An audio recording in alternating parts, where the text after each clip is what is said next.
Hey everyone, how is everybody this Saturday night? I hope everybody's doing well. It's good to see all of you, and I'm so glad that my voice is finally getting back to its normal. It's been a long time coming, let's put it that way. But it's good to see you all. Hey Mary, that's exciting, going to CrimeCon in Orlando next year. Hey Tech Death, good to see you. Hi John, welcome. Hey Peter. Hi Lynn, so good to have you here. Hey Mrs. Thang, always good to see you, my dear. Hey Vanessa Marie, thank you so much. I'm feeling a lot better, thank you. Taking Thursday and Friday off certainly helped. Hey Michelle, good to see you. I hope you're doing well. Yes, I've been wanting to cover this for a while, and it's been on my eventually we'll get to it list, and I decided that it was time. Hey Olivia, good to see you. Hey Burnin' Daylight, how are you? Digital, always good to have you here in the house. Hey Sally Ann. Hey Vanessa Marie. Hey Truth Justice, so glad you're here. Also glad to know who you are now. Thank you so much for being here. I certainly appreciate it. I appreciate all that you do on Flora as well. Hey Tech Death. I hope everybody enjoyed listening to his music. He does the intro for my channel, and he also does the outro for my channel. He's really, really great. I'm hoping soon to have him on a live with Gonzo, and they'll play for us. Something in the works. Looking forward to that. Hey, Gonzo. Speak of the devil. So glad you're here with us tonight. Oh, I know. I do sound better, don't I? I sounded really bad there for a while. We'll see how my voice holds up. Hey, CJK. Good to see you. Hey, True Crime Web. Thank you so much for coming. Hey, Copfax. How are you, Perry? I'm just so glad you're here. Hey, Melodramatic Monday. Always good to have you here. So glad that everybody's here and we can celebrate me feeling better. So I'm glad you guys all missed me, because believe me, I missed you more. I was really beginning to feel like I wasn't going to ever get back to feeling myself, but I'm really feeling myself. So if you guys remember, when I talked to you guys last, I said that we were going to start having a missing person. I was going to highlight a missing person every show, because I just think it's something that I should do. And so tonight I am going to do that. So just give me a moment here to pull up her wanted poster, or her missing person poster, I should say. Hold on, just give me a minute.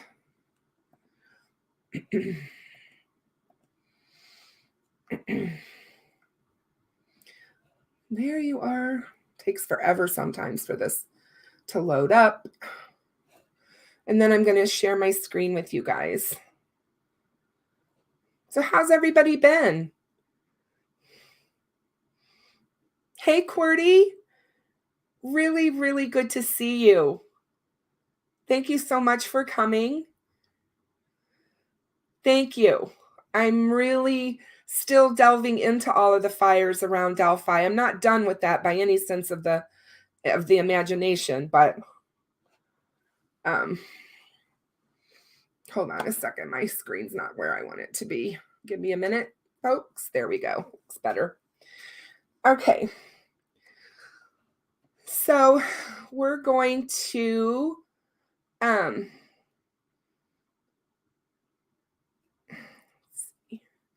who else? Hi, Sheila.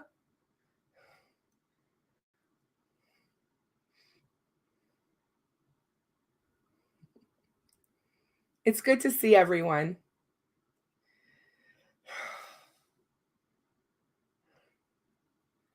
Yep, they certainly do.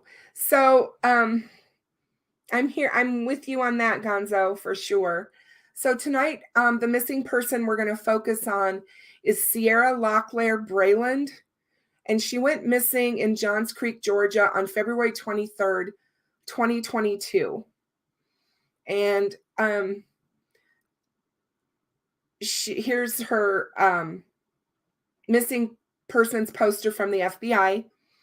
She was born in Florida. She has brown eyes, blonde hair. She's 5 foot tall.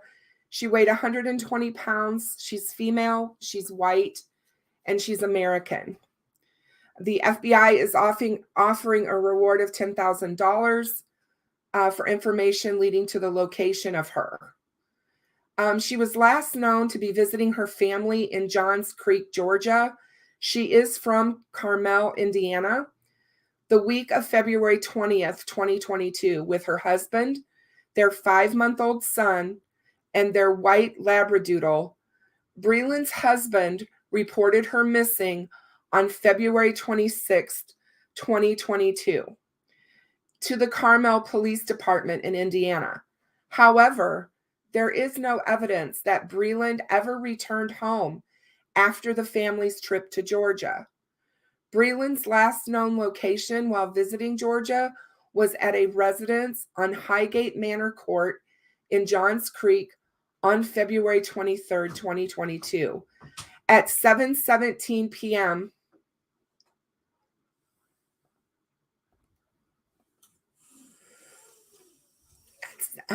Breland and her family were known to be traveling in a white 2017 Volkswagen Tiguan with Georgia license plate RMB 5869.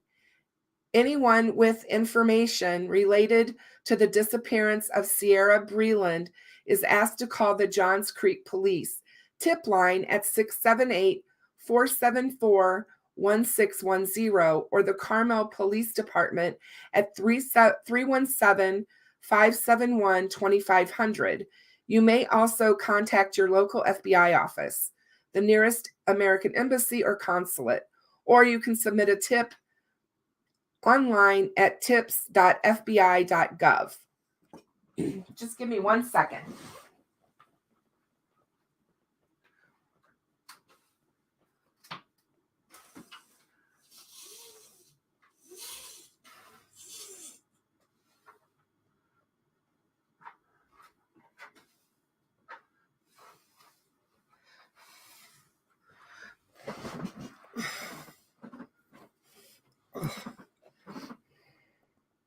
Sorry, guys. My son-in-law and my kids were over for dinner, so that's who just kind of came in and grabbed a couple things before they leave for the night. So let's see here. I want to talk about her with you all a little bit because this case is really quite interesting. So she's a 31-year-old mother, and she's been missing since February. And she was last seen leaving her mother-in-law's home in Johns Creek with her husband. Her husband is 37-year-old Xavier Breland, and they had their 5-month-old son, Jackson, with them. And it was the second leg of the family's swing through Georgia. That previous week, Sierra had visited her mother and father, as well as her niece and nephew in Cleveland, Georgia. There has been absolutely no sign of her since. Her husband, who is the sole person of interest in her disappearance, remains in the Coweta County Jail on unrelated charges. She was reported missing by him to the police department in Carmel, Indiana, where the couple live. And according to the report, Sierra was last seen around 10 p.m. on February 25th, walking to a store in Carmel, Indiana, wearing a short black top, purple shorts, and temperatures that were in the mid to upper 20s. Family members said police told them she never arrived and there was no surveillance video of her ever entering that store. And they also were concerned because her personal phone, her work phone, and a burner phone were all left behind, along with her ID, her credit cards, and the couple's 5-month-old son. Family members said she had the burner phone to contact them in case of an emergency. A few days after the report was filed, Xavier was arrested in Indiana on an unrelated outstanding warrant for aggravating stalking in Coweta County, Georgia. And he has been since extradited back to Georgia. At the same time he was taken into custody, investigators named Xavier as a person of interest in the disappearance of his wife. He has not been charged in connection to her disappearance, however. Immediately following the arrest on March 1st, 5-month-old Jackson was taken into state care. Sierra's parents, Nick and Kelly Locklear, have since been able to take custody of the baby. Family members are not even sure that Sierra even made it back to Indiana. What they do know is that Sierra said her and her husband arrived in Cleveland, Georgia at her father's home on February 19th on a Saturday. By all accounts, it was a good visit, with her nieces and nephews showing up to see their 31-year-old aunt, who had recently moved from Metro Atlanta to just outside Indianapolis after taking a job at a law firm there.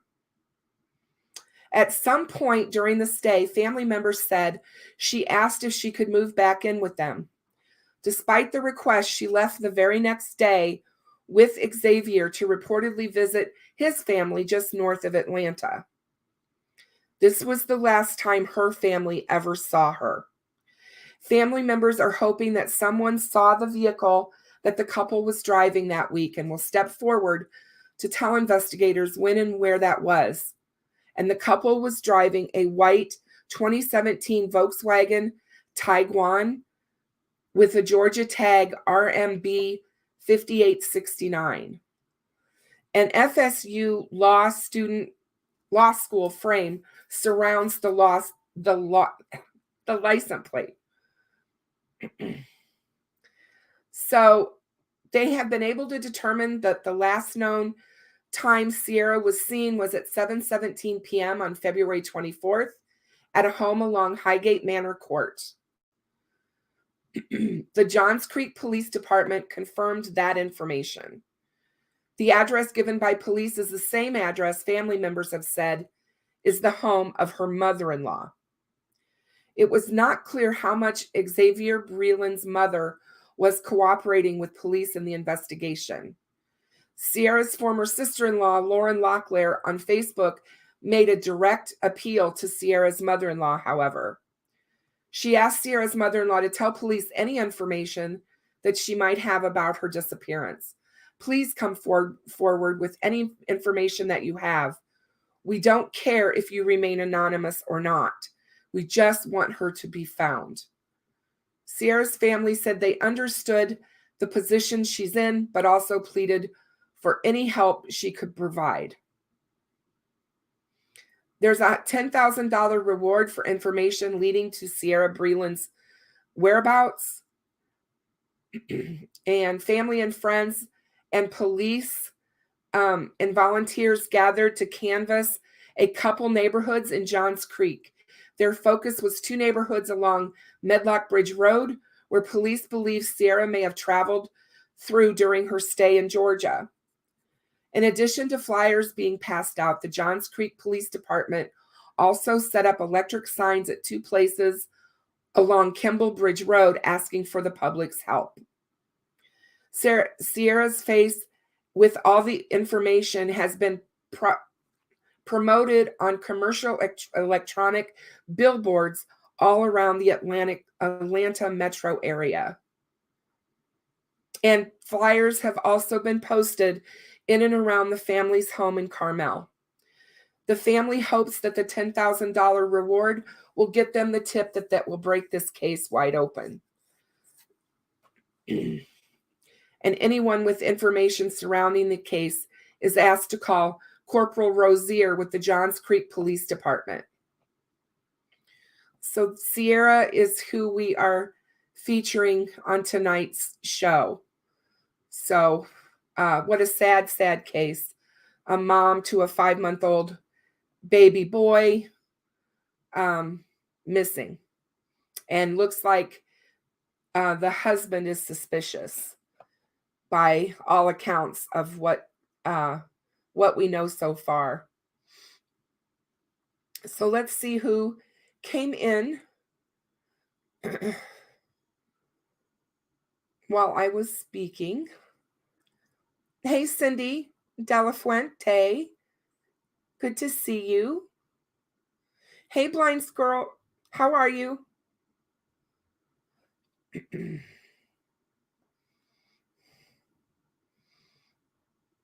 Hey, SD. Yeah, the fact that she had that burner phone, I totally agree. It sounds like there may have been a case of maybe some domestic violence or domestic something going on, and her family had given her, or she had gotten that phone so that she could contact them in case there was an emergency, for sure. So it's really, really sorry. Hey, D. Ashley, very good to see you. Glad that you were able to join us this evening. So, hi, Sally Ann. Isolating her from her family, all downhill from there. It is such a red flag for women. I just want to say that and put that out there. If you're in a relationship with someone and they want to isolate you from your fans, your friends, and your family, that is a huge red flag right there. And you need to get out as soon as possible. There are ways to do that as well. So we're going to talk tonight, obviously, about the Evansdale, Iowa case of Elizabeth Collins and Lyric Cook and their cousins, and they went missing on July 13th, 2012 from Evansdale, Indiana. Evansdale, Iowa. So I want to pull something up here. So just give me one moment to do that on my screen here. Thought this was kind of interesting that we could take a look at. It's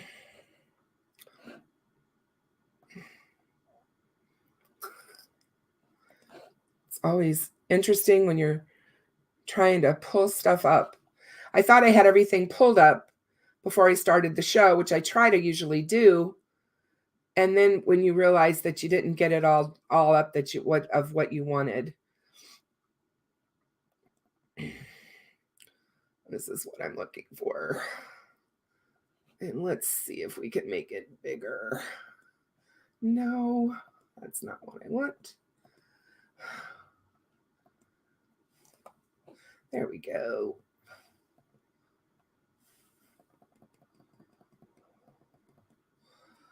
I don't know how well we'll be able to see this, but it was too small. We'll work on it.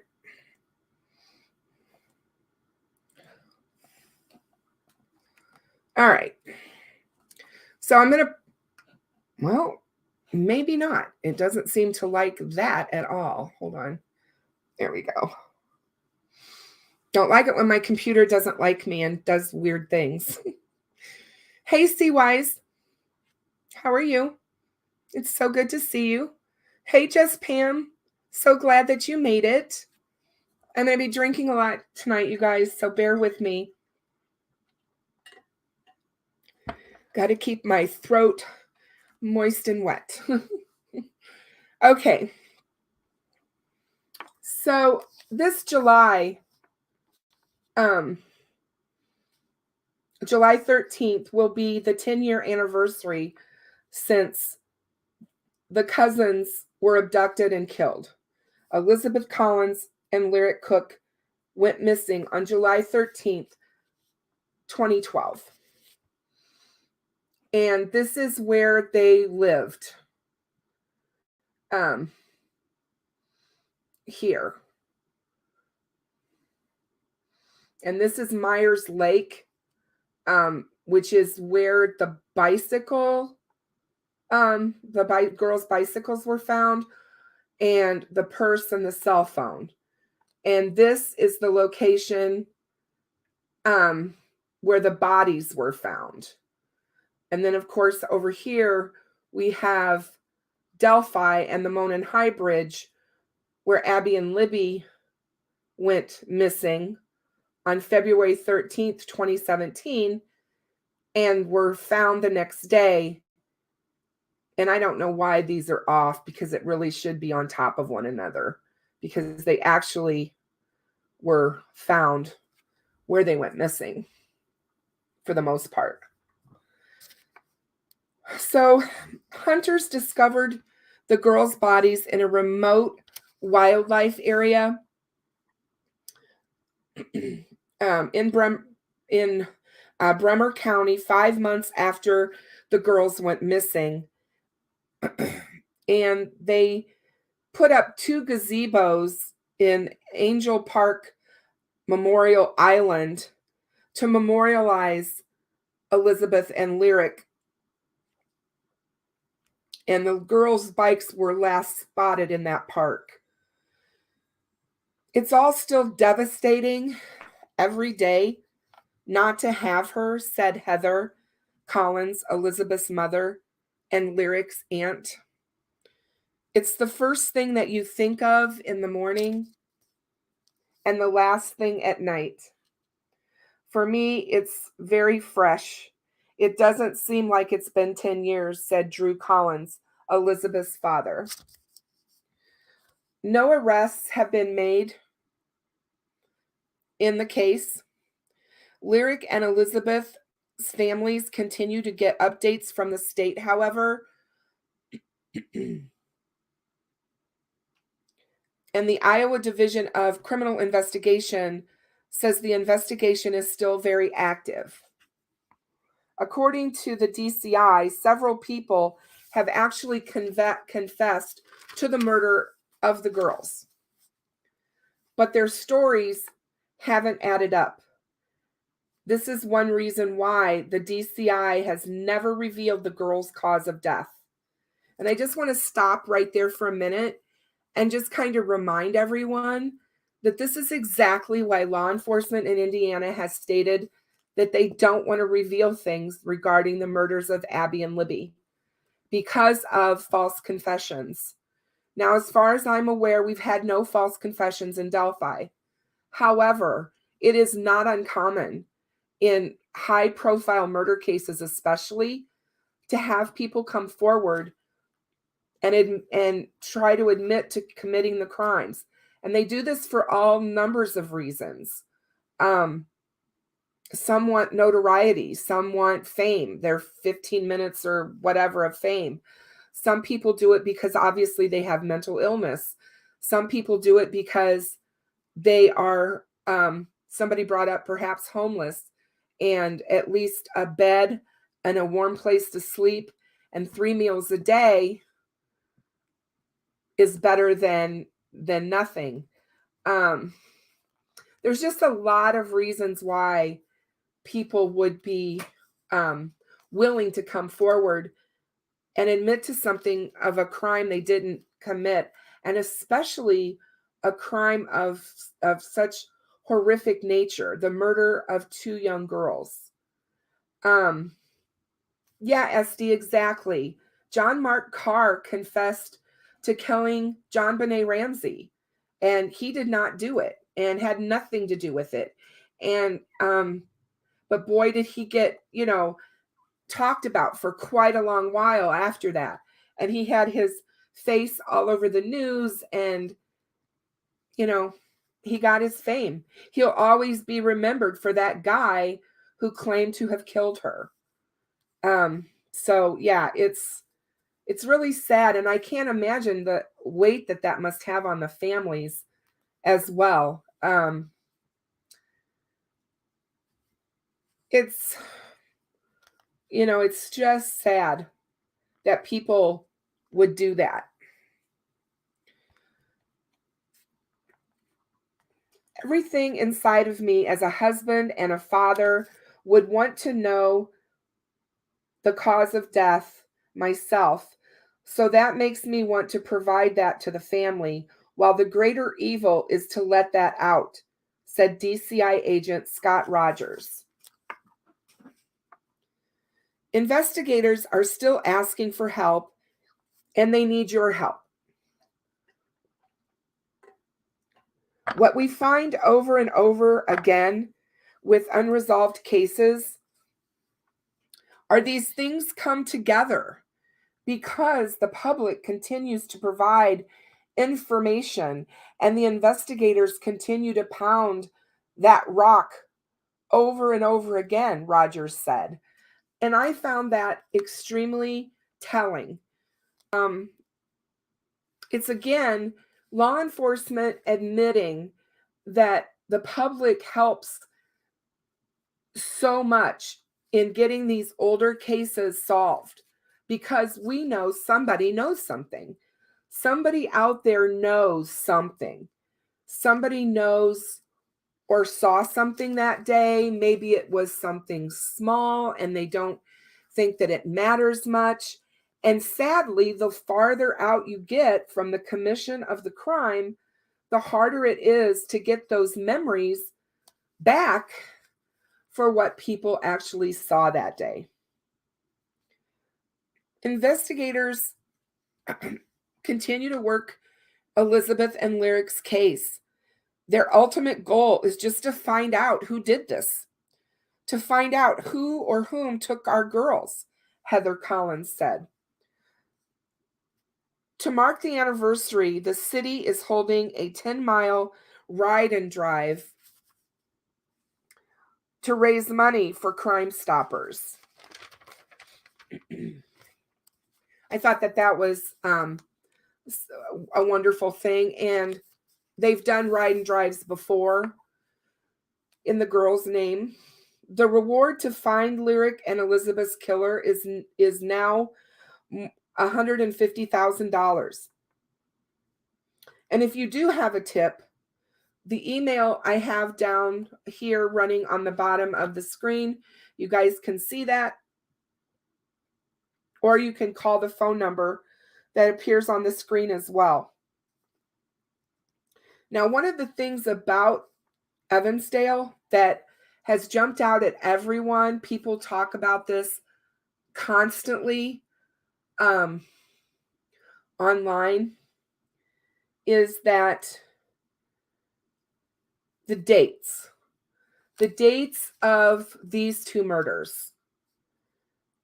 July 13th of 2012 is the date of the Evansdale, Indiana murders of Elizabeth and Lyric. And then we have Delphi.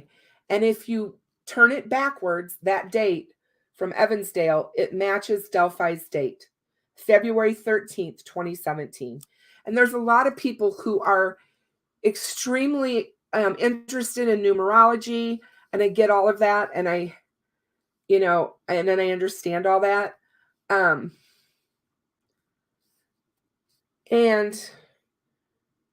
I do think it's interesting. I definitely think it's worth noting, for sure. I do not know if Evansdale and Delphi are related, but there are some things that are worth pointing out that are similarities in these two cases. And the fact that they're not that far apart, not when you stop and think about interstates in the United States and how quickly someone can get from one location to another by using these major thoroughfares that run from state to state all the way across our country.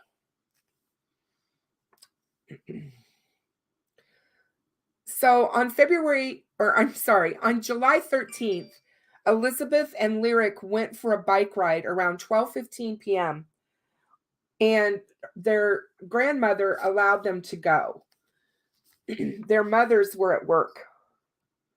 One of the mothers was working and one of the mothers was at a blood draw. I think she had to get her blood drawn for some reason. They were last seen alive by a witness between 12:30 and 1 p.m. near Gilbert Drive, not far from Myers Lake. Later, when Lyric's mom arrived home in the afternoon and the girls were not there, the community began to search for Lyric and Elizabeth. Both of the girls' bikes were later recovered, along with Elizabeth's purse and a cell phone, on a trail in the southeast corner of Myers Lake. The search yielded no results until December 2nd of 2012. 25 miles away, a hunter up here, right here, found the bodies of Elizabeth and Lyric in the Seven Bridges Wildlife Park in Bremer County. Authorities released a description of a possible vehicle, a white, older model, full-sized SUV like a Bronco or a Subaru. And this was seen near the lake the day Elizabeth and Lyric went missing. Also, while working with the FBI, law enforcement released the following profile. Hold on one second here. I need to go into my notes. I apologize. They said that the offender is familiar with both Myers Lake and Angels Park in Evansdale and the Seven Bridges Wildlife area in Bremer County. Hey, Melissa, good to see you. The suspect chose Seven Bridges because he or she was familiar with the area and knew it was secluded. The offender blends in with and may be part of the Evansdale, Bremer, and surrounding communities. The suspect likely used quiet coercion to gain the girls' compliance into leaving Myers Lake. Using a ruse or threats of violence, and that other possible characteristics include the suspect may have been experiencing stress related to legal trouble, spousal problems, employment difficulties, financial problems, or mental health issues in July of 2012. The suspect may have been experiencing or may have avoided discussing the case or showing interest in the matter, but is likely following developments in the media. I thought that was an interesting thing that I pulled out from the profile from the FBI. That the suspect may avoid discussing the case. For some reason, I have always felt like perpetrators of these types of crimes want to know about the case and they interject themselves into it by talking about it. So that kind of surprised me because I even felt that way about Bridge Guy, that he could possibly be sitting at a bar, and start talking about the case or whatever. But they're saying no. The FBI here is saying, in this instance, they may avoid discussing it, but they're going to follow the developments on the down low, you know. The offender may have attempted to abduct children or adults in the past. I thought that was key as well. They don't feel that necessarily this offender this was his first offense, that he possibly has tried to do this, possibly successfully or unsuccessfully in the past, or in the, you know. Following the disappearance, the suspect may have altered his physical appearance, such as changing hairstyle and facial hair. The offender's vehicle may also have been altered with a new paint job or reupholstery, or they may have just gotten rid of the vehicle, I think. But analysts' experience with prior abduction cases points to one person being involved. But there are cases where more than one person was involved. So we need to keep that in mind as well.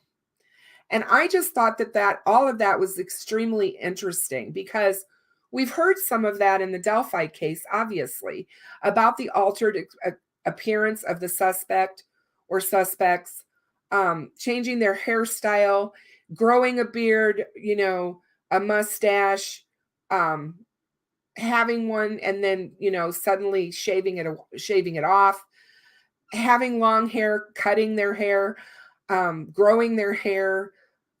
I mean, there's just so many different things to be on the lookout for. But I just thought that was interesting, that profile that we got from them. So, you know, what are some of the other similarities to Evansdale? Well, we can go back and look at the fact that the girls were basically not out for a hike, but they were out for a bike ride, and they were somewhere near a park. Myers Lake is actually in a park near in and around Evansdale. So that is something that's similar. They were found in the woods, which is obviously similar. However, they were found nearly 25 miles away from where they were abducted. And to me, that is telling, as far as, in my opinion, something that would flag us to not believe that they could be related. This offender took them away from where they were abducted and then disposed of their bodies. We do not know. Law enforcement has not told us when they suspect the girls were actually murdered. I have a feeling that it was probably very quickly after they were taken. And I definitely think that we do have a lot of similarities in the offender that we just went over, for sure. I tend to think, though, that these guys tend to be very similar in their types that prey on these, you know, kinds of children and things like that. Now, if we're looking at this case in that manner, the person who took Elizabeth and Lyric was most likely a person who did this for sexual satisfaction or gratification, whether it was in the taking of them. We don't know. They've never told us in this case what happened to these girls. So we don't know what we're looking at here, as far as, you know, were they sexually assaulted, were, you know, any of this. But I think we can kind of look at it as it more than likely was a person who preys on children of that age. To me, hey, True Crime Maria, so good to have you here. Thank you for coming. Hey, Vanessa Marie. Um,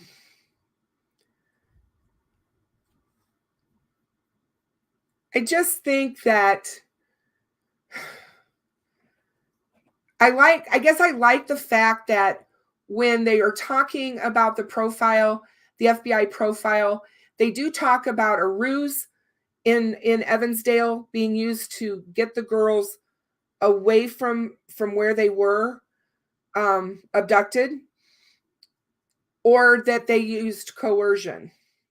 And I think we know that now pretty much for Abby and Libby as well, that some sort of a ruse or coercion was used to get the girls to comply. The fact that the offender knew the area, people for years have said that they thought that this was a random act for Abby and Libby, and that somebody was driving along the Hoosier Heartland Highway and just decided to pull off one day, go off on a trail and hunt and murder some people. And I've never bought that. I don't believe that. This person was very familiar with the Monon High Bridge, the trails, and that area. I believe that they were very familiar with Ron Logan's property. For whatever reason, they knew that that property was there and was his. In my mind, I just believe that.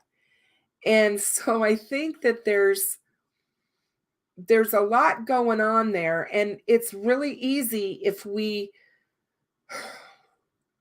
start thinking of this case with confirmation bias. It's real easy to try to align these two cases in a lot of different ways, but there are similarities. And that's one of the things, like I said, that I wanted to talk about tonight, because we hear about it all the time. And I don't think that there's any reason to not look at them being similar, because we all could be wrong. And this could be the same perpetrator for sure. But there's just a lot. I mean, people have said over time that there was drugs related with the Evansdale girls as well, as far as there's a lot of meth activity in that area, around that area. They have a hog processing plant very, very close. Those are two things that Delphi and Evansdale have in common, would be the meth aspect as well as the hog processing plant. And you wonder what goes through the minds of 10 and 8-year-old girls if an offender is approaching them, and how they react to that and how they feel. Were they tipped off? Were they scared? Did they think they were in trouble? What ruse did this person use? Was it something that a young girl that age would fall for? We've all talked to our kids, and our kids have all been told about how dangerous it is to talk to strangers or go with strangers. And I think more so than ever, but it makes you wonder what was used. What ruse was it? Come help me find my puppy. What kind of ruse could this person have used without coercion to get them to comply?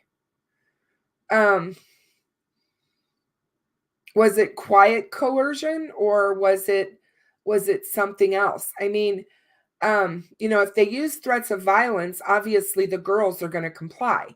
They're going to be scared. So I guess we don't know for sure, but they do talk about both. And I did want to bring that up because we know that in Delphi, they're talking about a ruse that was used to get the girls to go down the hill. And what ruse was that? Was it coming up and telling them they were trespassing and they needed to get off the bridge immediately? They couldn't go back the other way. They had to go down the hill.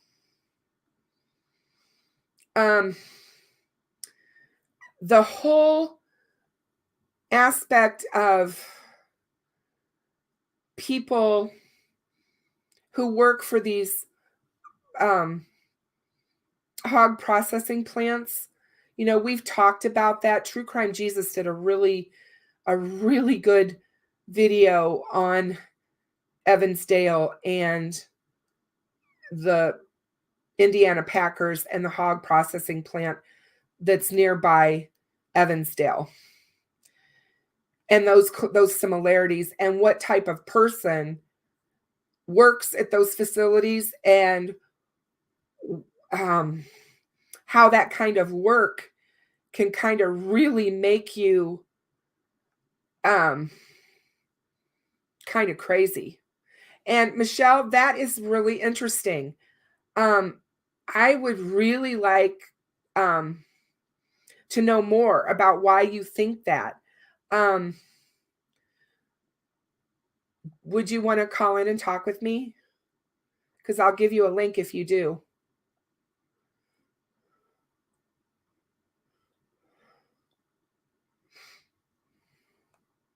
Just let me know. Hey, Jeremy Landreth.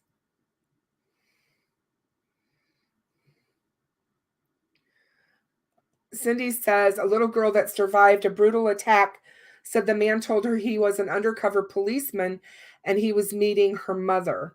See, there's all kinds of stuff that they use on these kids. And I've seen those too, Sally Ann. I've seen where they've done those tests where the parents have absolutely swore that their kids would not get in a car with a stranger, or would not accept candy from a stranger, or would not do any of those things.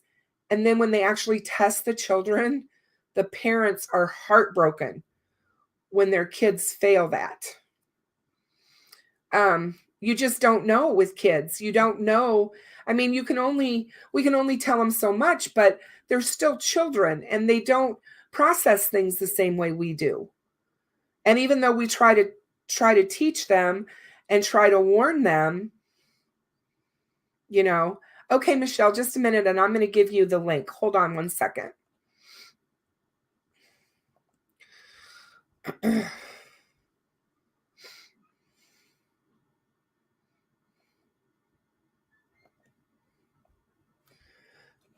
Michelle, I'm going to send this link to you in Discord.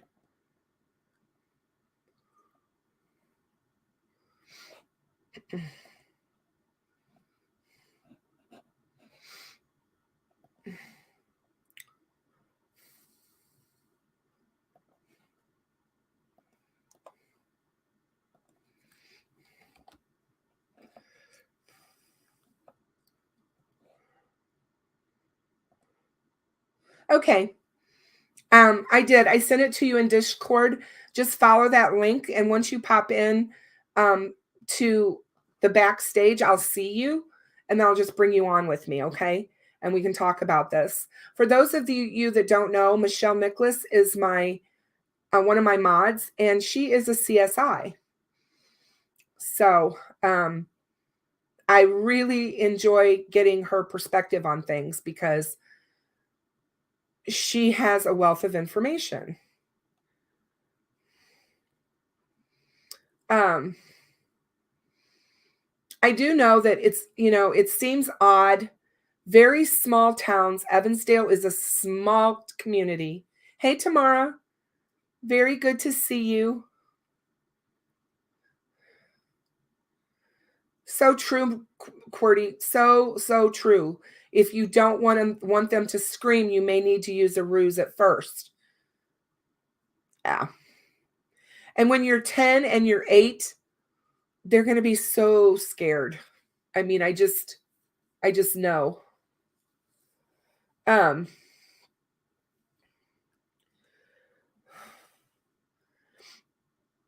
Exactly, SD. Israel Keys was caught by happenstance.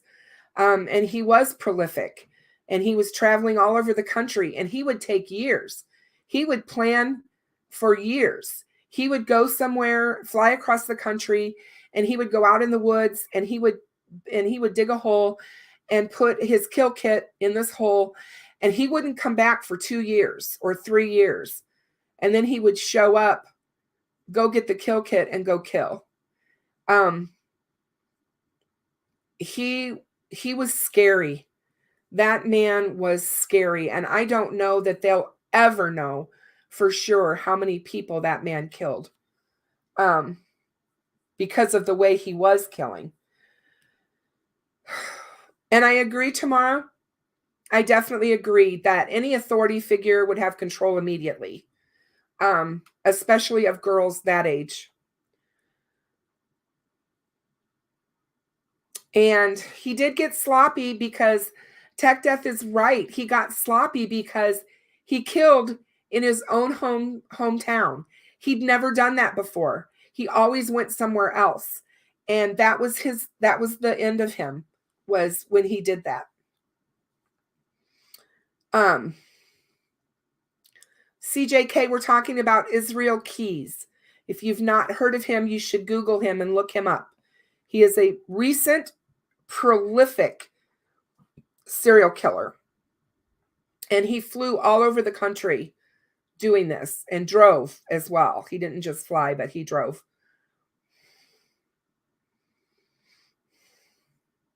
Oh, I'm sure, Jeremy, that's true. He's probably got things stashed all over the place that people haven't found. I mean, it's just,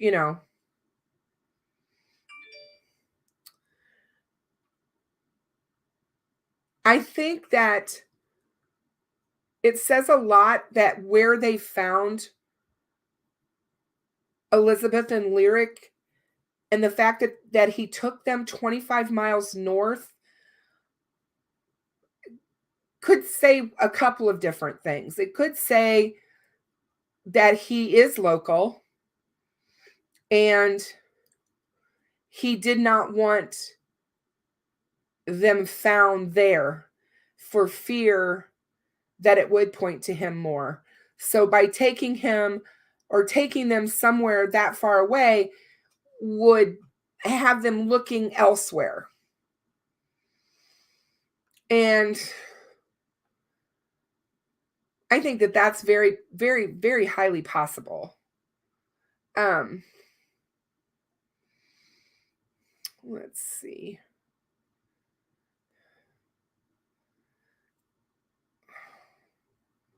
So, hold on one second. I'm waiting for Michelle to come in. And I'm just looking for something else that I wanted to talk about. So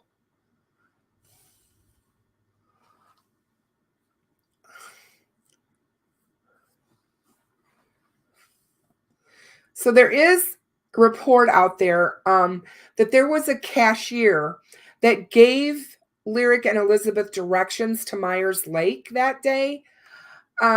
They supposedly questioned this cashier twice.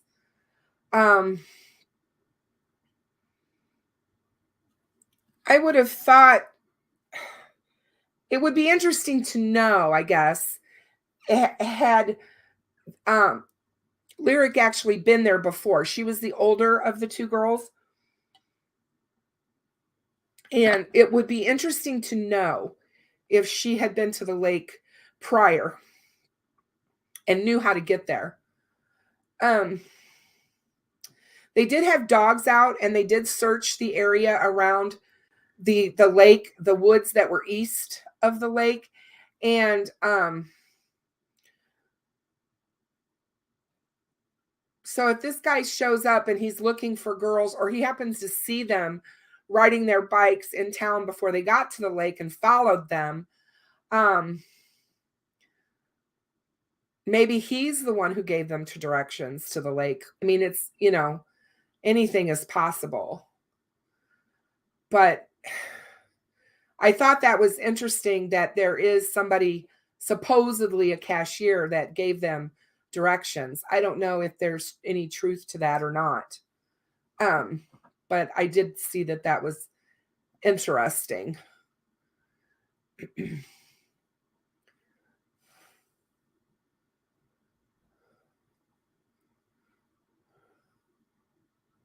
See, to my when I'm sitting here thinking about this and the similarities between the two cases, Abby and Libby were left in a place where they would be found, in my opinion. Hold on a second, guys. Michelle is here, so I'm going to add her in to the stream. Hey, Michelle. Hi, how are you? I'm good. How are you? I'm fantastic, thank you. And hello, everybody. Say hello to Michelle, you guys. I'm so glad to have her with us tonight. Well, thank you. Thank you. I always love your insight and everything that you have to say on the cases, because you know so much because of your job history. Yeah. So just give us, I'm just going to let you have the floor and talk to us about why you think the two cases are absolutely related, because I really am interested. Okay, absolutely. One, they are within the same age group, and technically they look a little older than 8 and what were they, 8 and 10 or 11? Yeah. And then you've got Abby and Libby, who are, 13 and 14. So they're within that same age group.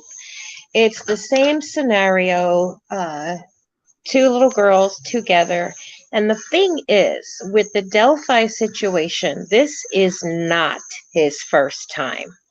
He was too comfortable in taking two at the same time, way too comfortable. And the way he just placed them for the world to see, pretty much, he's saying, ha ha, I did it again, and you still don't know who I am. Before, when it was Elizabeth and Lyric, you could tell that the person who did this was unsure of himself. He was not quite convinced within his own self that he could pull this off and get away with it. So that's why he hid them in a different area. But between the bridge, the woods, the same scenario. But at the same time, you got to think of the names, especially Elizabeth and Libby. A lot of people whose child's name is Elizabeth, they either call him Lizzie or Libby. My granddaughter, for instance, her name is Elizabeth, but her spelling is different. It's Aly. But her grandparents, on the other side, her paternal grandparents, call her Libby. The other situation is definitely the profile that the FBI agent gave. And if you think about it, it's the same exact FBI agent that gave the profile on Abby and Libby. Oh, wow. I didn't know that.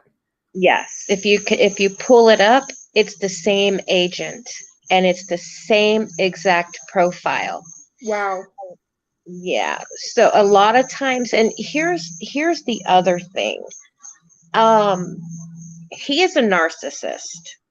You can tell 100% he is a narcissist because he's so confident. He's so, yeah, I can do this and I'm going to get away with it. The way he was just nonchalant on that bridge. And I can tell you, and I don't know if everybody, those of you that have never been on that bridge, I can tell you I've been on that bridge. I was on that bridge February 8th of 2017 because I have family that lives in Bloomington, Indiana.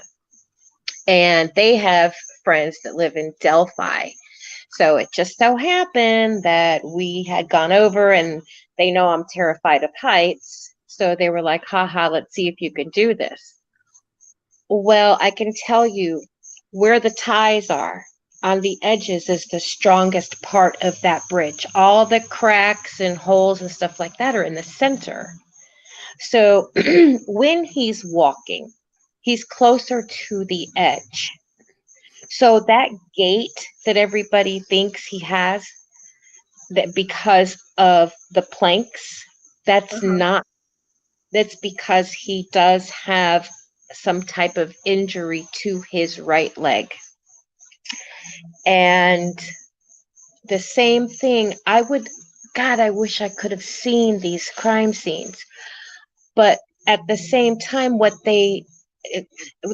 them failing to say anything about Elizabeth and Lyric, the first thing I would want to see is footprints, because you can tell exactly how a person walks with their footprints, whether a foot's turned in, turned out, which one is heavier, which one is lighter. You can tell just by footprints alone how a person walks. You can tell how much they approximately weigh. You can usually tell about the size of their foot as far as their height.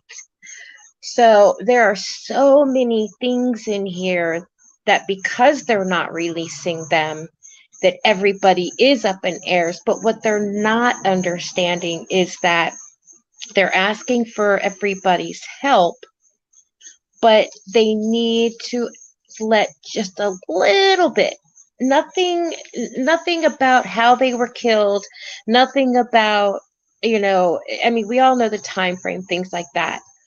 But what I want to know, and what I wish, I I cannot tell you how I wish I would have been there during this process, but just wanting to see, like I said, his footprints against their footprints, how far the distance he was from them, because you can tell between where his footprints were, their footprints, things like that. You can tell distance, you can tell whether they ran, whether they walked, and they're not even releasing that. They're assuming, but they're giving enough to keep people hanging on, but it's not enough.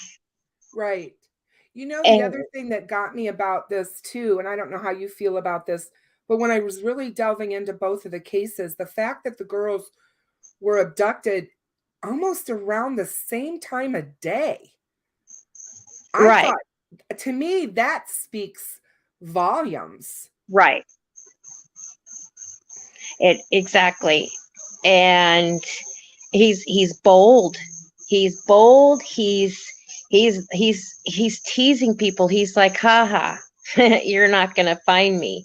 I've got this, because of he's the narcissistic personality. Right. And with narcissism usually comes sociopath. And he's definitely organized. Almost Definitely. definitely. I felt that from day one that this guy he had this all, to me, he had it all planned out. Whoever did this planned this. Oh, It was, absolutely. yeah, it was planned. He knew exactly what he intended on doing and he carried it out. And Absolutely. um yeah, for sure, very organized in my opinion. And I'm Yes. not the professional. I mean, I can tell you this. I I have a problem with this whole thing about the Kleins, because it's neither one of them. And that's just common sense, by the voices, the looks, the height, the weight, it could be someone in that mix, but he's a loner. He's not somebody that wants people to know his business. Okay? He's one of those that you can see sitting at a restaurant or in a bar, sitting by himself, kind of just watching everything because he had that control. And if he's, and you can also by that, you'll see him either, sitting with his back towards the walls or the corner, things like that. So he can see around him in every entrance and exit. So he's not caught off guard by anybody. He wants to have control of that room. And he's being a loner is because that's so people don't talk. So he doesn't. All it's going to take is one word to slip up and somebody's going to catch it. Problem being as well, somebody knows him. And that's what's really, really, really just, please excuse my French, but it's pissing me off. No, it pisses me off too. Trust me. I believe it too. Do you believe this person is known in the community? I don't believe he's really known in the community of Delphi, because if he was, they would know who he is because of the witnesses that have lived there for so long. One, he would be somebody that people recognize that have been out in the trails, that are regular visitors, so on and so forth. I had actually mentioned to Perry that I have one of my theories that people have not even thought about, and this is the thing. The CPS building, I can't find out how long it's been shut down, but I want to know either way because CPS was involved in the family. Just for the basic fact that Libby and Kelsey were living with the grandparents and the mother didn't. Right. So there's a CPS worker somewhere in there. They would know those trails. They would know that bridge is there. They would know more than most people, even if they didn't live there, because there's a lot of people that lived there for years and didn't know. No, exactly. I remember when they talked to people and were interviewing them, both for the newspapers and for the TV stations, that they said, well, we didn't even know that bridge was there. Right. Exactly. So that's why I'm saying I don't believe he is affiliated with anybody in Delphi, because it would be so easy. It would be like, yeah, I know him. This is, Joe Blow. But I believe, and I've always said, he lives within 1 hour of Delphi. And you can definitely tell with, everybody thinks, oh, well, he's got to be from the Midwest the way he dresses. I live in Florida. Do you know how many men dress like that here? I mean, when it's nothing more. I know, men. it cracks me up too. He's wearing blue jeans and everybody calls it a windbreaker, and it's not a windbreaker. Exactly. It's a blue. Yeah, I know exactly what kind of coat it is. My brother had one. I don't know if he still wears it or has it, but it seems to me that it was either like I want to say similar to a type of a North Face jacket or a London Fog kind that's got the elastic at the waist and it zips. And it's a jacket. You wear it in the wintertime. It's not a lightweight windbreaker. Right. It's not. I mean, and they keep saying how, it was too cold out there or wasn't cold enough. Here's the thing. Children are very resilient. They don't take cold or heat the way adults do. They are very resilient. However, by leaving them out there that night, it is definitely hard to say whether they died that night or the next day, because when it is that cold, it slows the process of decomp. So however they were killed is going to say how long they lived. And that's why they're not saying it. But here's the other thing. And I know everybody's like, well, maybe they wanted to have their own day. Here's the thing. Everybody knew that they were the best of friends. They were like sisters. They, close as any two people can get. Why would, what's her name? Anna? Yeah. Yeah. Why would she want to separate the day of their deaths to the 14th? I mean, yes, she wants her daughter to have her own day. I would understand that.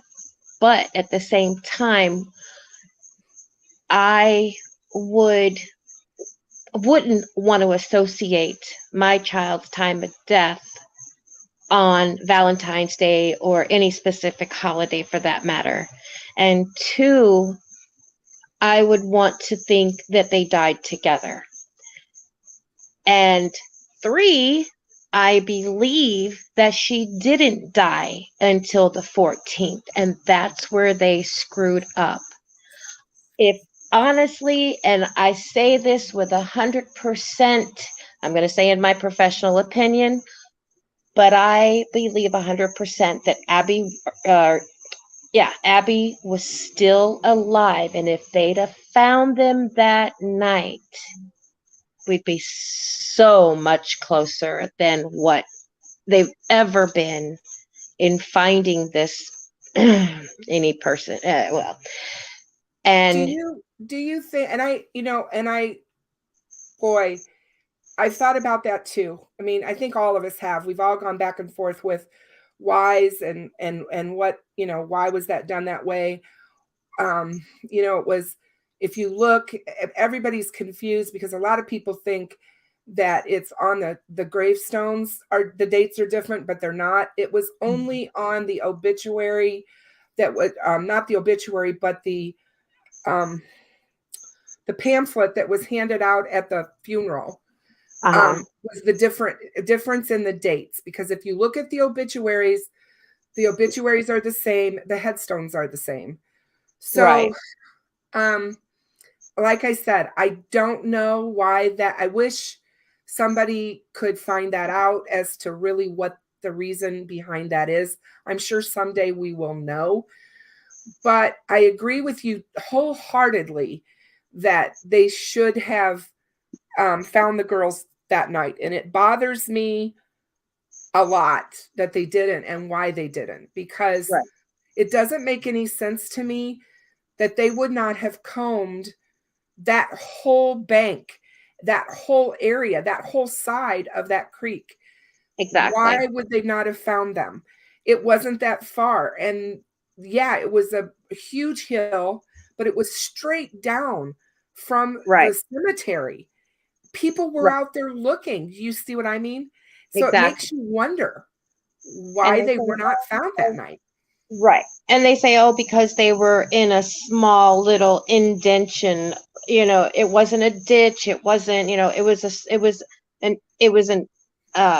just like a little indention of the ground.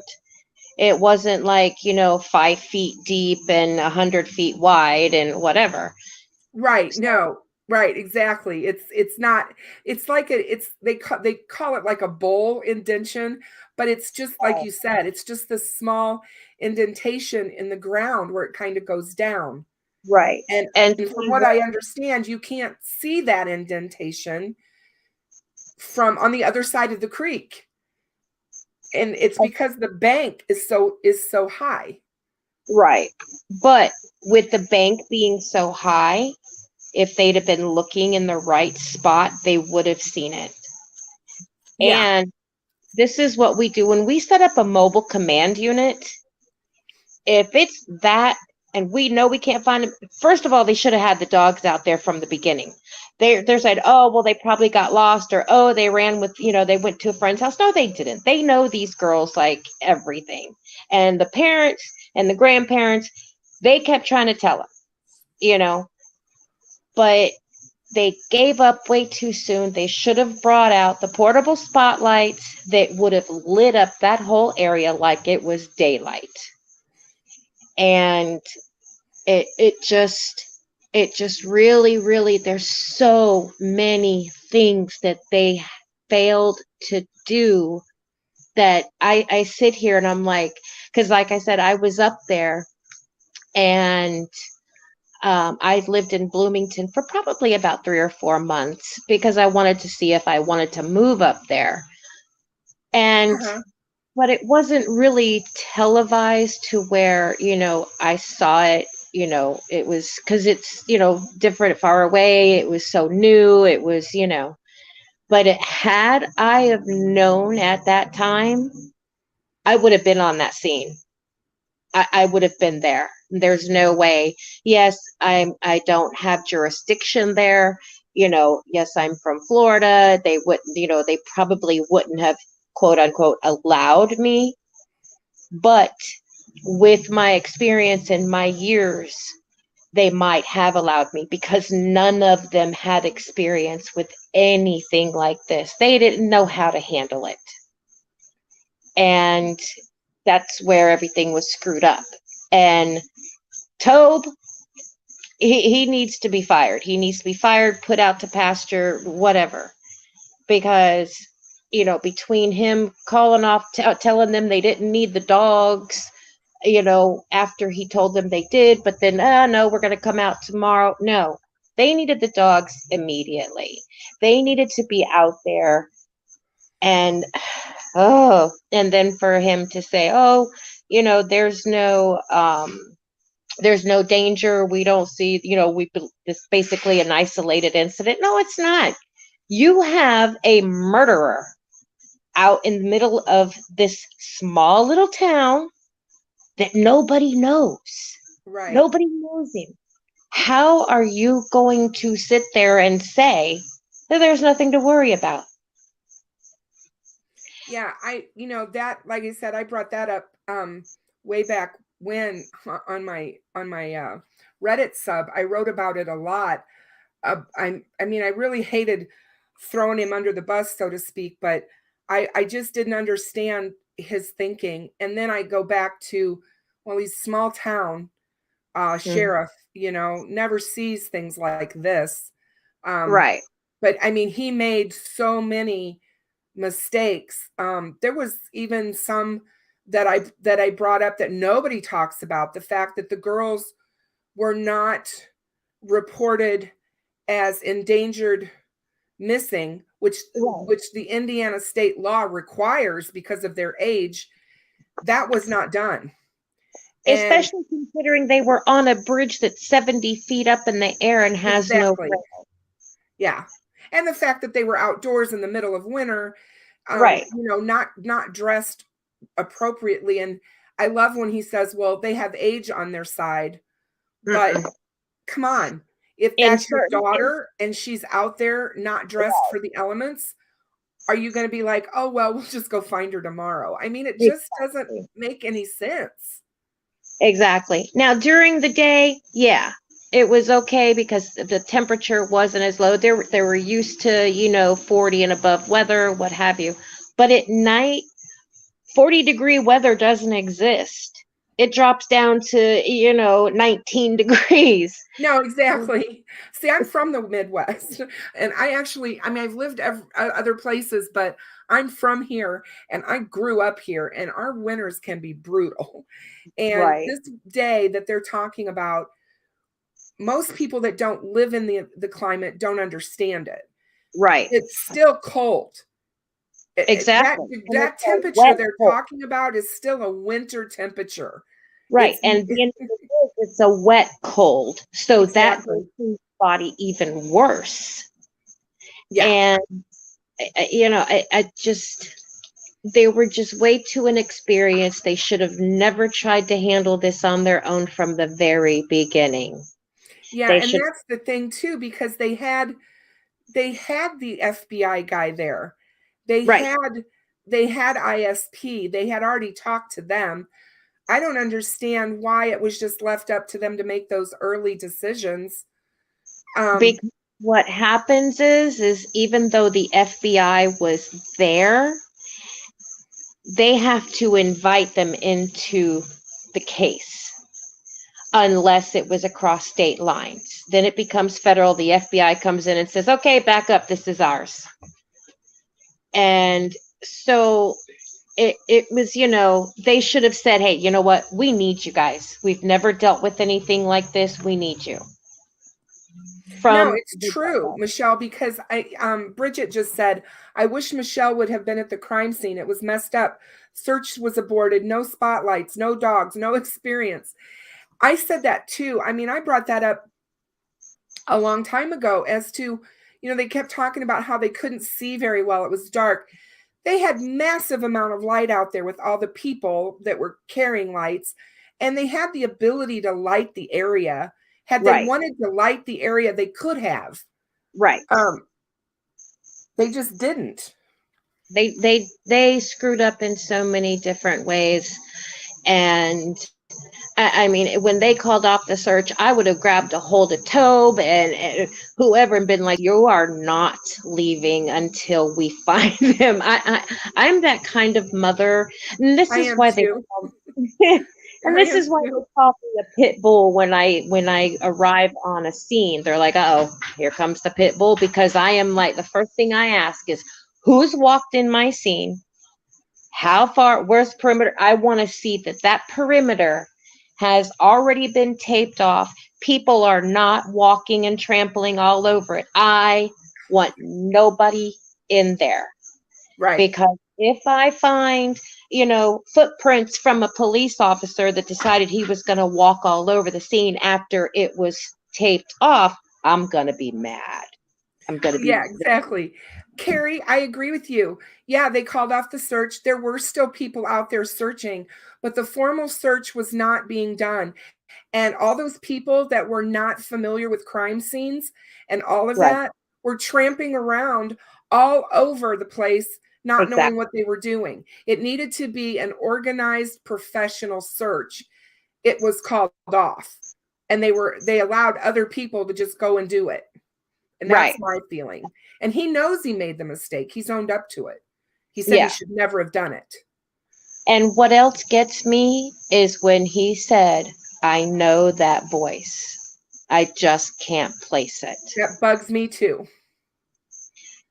And and by him saying in the beginning, I don't believe we don't have anything to worry about. I don't know. There's something there. There's definitely something there. And I just, right. I agree. There's some red flags regarding some things there that I think that everybody has over time has talked about and put out there. He just did some really strange things in my opinion. And it bothers me because we've got these 4 girls that deserve justice. And it seems like not that they're just forgotten. I mean, we're going on 10 years for Elizabeth and Lyric. And I don't really see a lot of news coverage about them anymore. Right. It's like every once in a while they're brought up when we talk about Delphi, but as for them really actively searching for whoever did this to Lyric and Elizabeth, I kind of see a couple of guys looking at it once a week. You know what I mean? They need to go in there with fresh eyes, pull all those files out, and get back to work. And it's just, I don't understand what these people are thinking. I really don't, because it's totally different. And I mean, I've seen in my years of doing this, I've seen a lot of things. I've seen a lot of different changes, because almost 30 years ago, things are a little bit different. But what we know now as compared to back then, everybody should know. America should be trained the same way. All the police officers, all the investigators, all of the, and you've got your detectives there, which Perry was a detective, retired. He's a retired detective, and he is amazing. I have spoken Isn't to he him. though? I'm He so is. glad I got you guys hooked up because he is truly, I just love talking to him. I could sit and talk to him and Gonzo both for just hours and hours. Yes, exactly, exactly. And he even said, because when they were on scene and they said they didn't want the investigators speaking to each other, no. That Why was would that be? okay. The only reason I can possibly think of, because we have to talk to the other investigators, we have to talk to the detectives, because we're telling them what's going on and they're telling us what's going on. So there has to be that communication. The only thing I can think of is, like I said, they were totally inexperienced, didn't know what they were doing, and figured that if they talked to each other, that they might, screw something up or hide something or whatever. I don't know. I honestly I've cannot never tell. heard. I just have never heard of such a thing. And I've gone back and tried to find other cases, and especially large cases, real high profile ones, where crime scene techs are told, stay in your lane. You just do your Yeah, thing and you do your thing. Don't talk to each other. Just do your thing, your thing. I'd never seen or heard that before. exactly. I And just thought, to me that's weird. especially because, I being a lead on, because we have, our on-call days, our off-call weeks, it fluctuates. But with high profile cases like this, I was usually always called in because I did a lot of the training and because I didn't put up with the bullshit. And it was like I wanted everybody to compare notes, tell me what you found. Another investigator might have seen something that the other investigator didn't see. Hey, we have to get to this. We have to, document this. We have to, I mean, there's so many things. Cordy says And it well, like having Barney Fife running the show. And I mean I'm serious, and I know we shouldn't be laughing about this, but it's like Keystone Cops almost. yeah, Yogi the Bear would have done a better job, honestly. I I mean, mean, it's like, come on, I I just I don't know. I know we can't go back and change what happened. I know we can't go back, and I wish we could, but somebody asked if you have a POI, Michelle. I don't know if you want to talk about that or not, but um, I do and I don't. Um, it's nobody that anybody has mentioned, and it's my theory about the CPS worker is just a theory, but honestly, and I've spoken to Perry about this, I believe it's possibly somebody that I've known. And I knew him back in 2006 through 2007. I'm still friends with his ex-wife. It's a very long story. You and I will conversate about that. okay, Um, that sounds interesting. I'm willing to yeah. listen to that. Just put it this way, he definitely is. He's definitely lived all over Indiana. He, Interesting. yeah, with his background and dynamics throughout his life since he was a kid. Um, everything, like I said, you and I'll talk about this. Cool. Um, and I he's kind of disappeared now.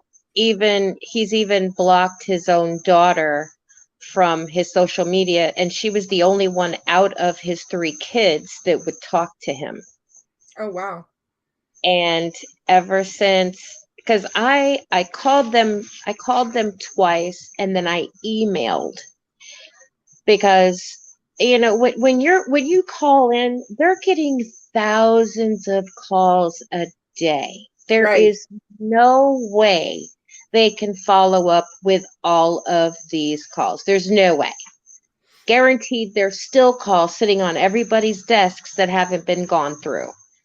Right. So, you know, I sent them the email, I sent them photos, I sent him their information on his background. I mean, so I haven't heard anything, but all of a sudden he's just up and disappeared. And this is something that he would definitely do. Like, I don't want to go into it too much because then it's going to go everywhere all over social media that Yeah, we Michelle, don't want that. yeah. And so, Especially if they're looking at him, you know what I mean? And just right, because, I've said this to other people that have talked to me about people that they have tipped in or things they've tipped in, just because you don't hear from law enforcement or hear back doesn't mean that they're not taking whatever you gave them seriously, right. or that they're not looking at. They're not going to come back and tell everybody, oh, guess what? You were right Yeah, on. They're not going to exactly. do that. Time they're going to do that is when they catch him and they have all the evidence and they have their T's crossed and their I's dotted and they know that they can nail him because Right. they've only got one chance.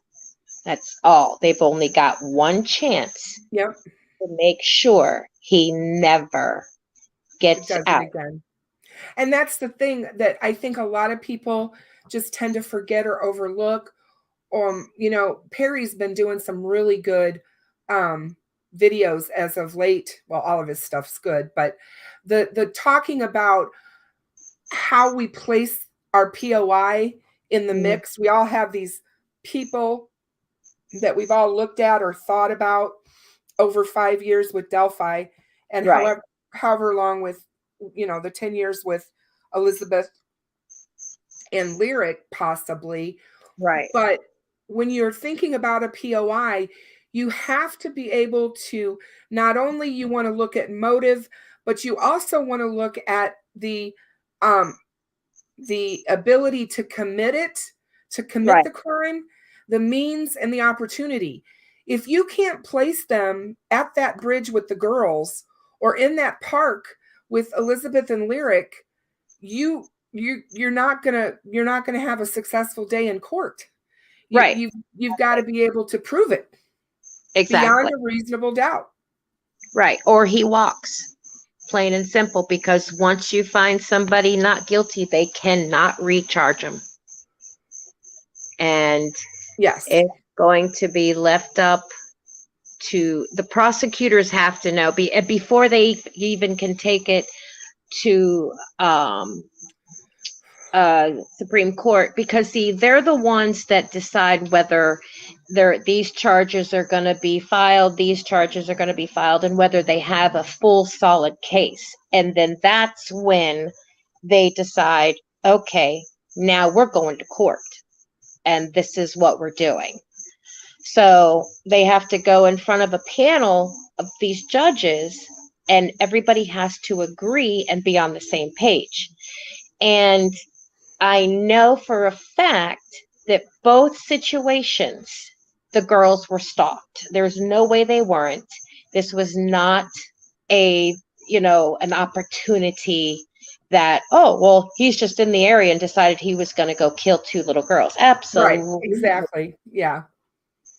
And I mean, and the other thing is, he's a serial killer. You kill two or more people, you're a serial killer. And especially with the same MO and stuff like that. So this man, okay, is not going to stop. And They don't you usually, do they? no, there might be a lull. There could be 10, 15, 20 years in between. And then all of a sudden something is going to trigger them. Okay? And the way I describe it is, it's like an addict, because serial killers are addicts. They're addicted to killing and they stick with one basic way. just like an addict. Everybody has their drug of choice. You know, they might go and do, somebody could be a full-blown alcoholic. That's their drug of choice. Yeah, but they can probably go and do coke or smoke meth or whatever, but that just doesn't do that for them. They always go back to their drug of choice. So serial killers follow a pattern the same way. And now you have your spree killers that are considered serial killers because they've killed, 20 people, or they just decided they were going to go postal and be like, look, I just want to kill everybody. But with these types of serial killers, they stick with one drug of choice. And like I said, this is not his first time and it's not his last time. And right now, I was just going to say, I like the fact that you brought up a possible CPS worker. Yeah. To me, that is, nobody's talked about that. Nobody's talked about the fact that this could be somebody that works in that type of field that has access to these families that have, issues. Exactly. Because, and knows the area, knows those trails. He probably went out to, lunch on the trails or maybe walked the bridge. I mean, they're the closest to this place besides the residents. Everybody's like, Ron Logan, oh my God, leave that man alone. One, he's dead. I know. I'm like, he didn't. Please leave him alone. It's Exactly. not Ron Logan. I think, thank you, Maria, for saying that. I wanted to say something, but I didn't want to interrupt Michelle because she's on a roll. But yeah, I do not think that Delphi is cold. I don't think that Delphi is cold at all. No. Cold cases aren't being investigated. These cases are being investigated. Right. Whether we like the way they're being investigated or not, they are being investigated. Exactly. And the problem is right now he is laying low because this is such a high profile case. Even though he is a narcissist, he's not stupid. He's not stupid by any means whatsoever. So for him, yeah, I believe this guy's very intelligent. Absolutely. Your narcissists, they are very intelligent and very. That's why he remain hidden for as long as he's remained hidden. Exactly. I wanted to ask Lynn real quick. Lynn, do you know when the CPS building was torn down? You seem to be local, and I wanted to ask you that.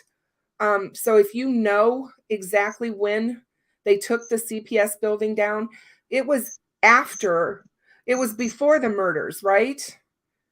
Or was the CPS building still there? It was still there. She's going to look for us. So she'll give us that information, because I think the building was definitely still there and it was taken down after, but I could be wrong. And see, the thing is also with the car being parked over there, somebody that worked there would know whether there was cameras on the building, where the cameras were, and where he could park without being seen. Exactly. Because that's right. The CPS building was still there because that was I think that was a misunderstanding when law enforcement gave us the information on April 22nd, 2019 press conference, when they were talking about the car that was abandoned at the CPS building. They were not talking about the CPS building being abandoned. Right. They were talking about the car. Right. Correct? That's why I want to know if they still had actual employees still working there. And even if they didn't, it doesn't mean it wasn't a CPS worker. A CPS worker, could have been somebody that was just fired or what have you, and that set him off. And they said that it was taken down in 2019. So it was. Does anybody know when it closed? I'm just curious if anybody out there knows If you guys know when the CPS building closed and it moved downtown, because they said that the office moved downtown. If you guys know when that happened, that would be interesting to know. Yeah, definitely. But yeah, that's, to me, that's the other thing. Where Carrie said, the sheriff's department covers the entire county. So when Tobe says, hey, I've heard that voice. It doesn't necessarily mean he's heard it in Delphi. He's heard it somewhere. Right.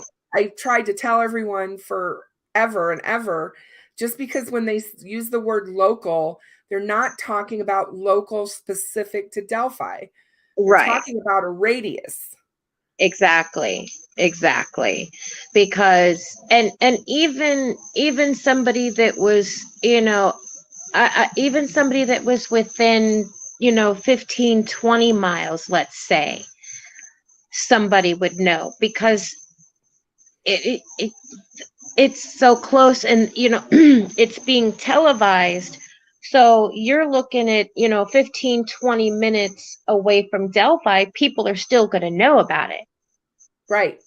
So they're going to know, oh, well, you know what? That sounds like my neighbor Joe Schmo. Or that looks like this guy that I dated, 2 years ago, or what have you, because it is so high profile that people close enough within, even in a different county, are going to know. Now, because I was in Bloomington, it's so far away and it was so new that they didn't really televise it that quick. So, I mean, you might hear, okay, well, 2 little girls were missing, but you're not going to hear the whole story because they didn't go into it that quick. As far, yes, as locals, they did. They went local with it, but it didn't hit, all of your major counties or major cities right away. Right. I know there's still people that in Indiana that haven't heard of the crime. I mean, which you find just absolutely crazy. You're like, how can that possibly be? But you have to stop and think about in today's day and world, even 5 years ago, a lot of people don't have access, believe it or not, to TV the way that we think they do. Some people don't have that access. And internet access is really bad in rural areas, all over the Midwest. Depending on who your carrier is or whatever, you might have really spotty internet service. There's just a lot of different reasons why people would not have known. And there's just a lot of people in this world that don't follow the news. They don't follow it. And you don't see newspapers everywhere anymore. You have your local flyers and things like that, but they don't even sell newspapers anymore. So it's just, technology has taken over so much that it has caused people to be in the dark. And exactly. And with this, it's just, there's so many things about this that I'm like, God,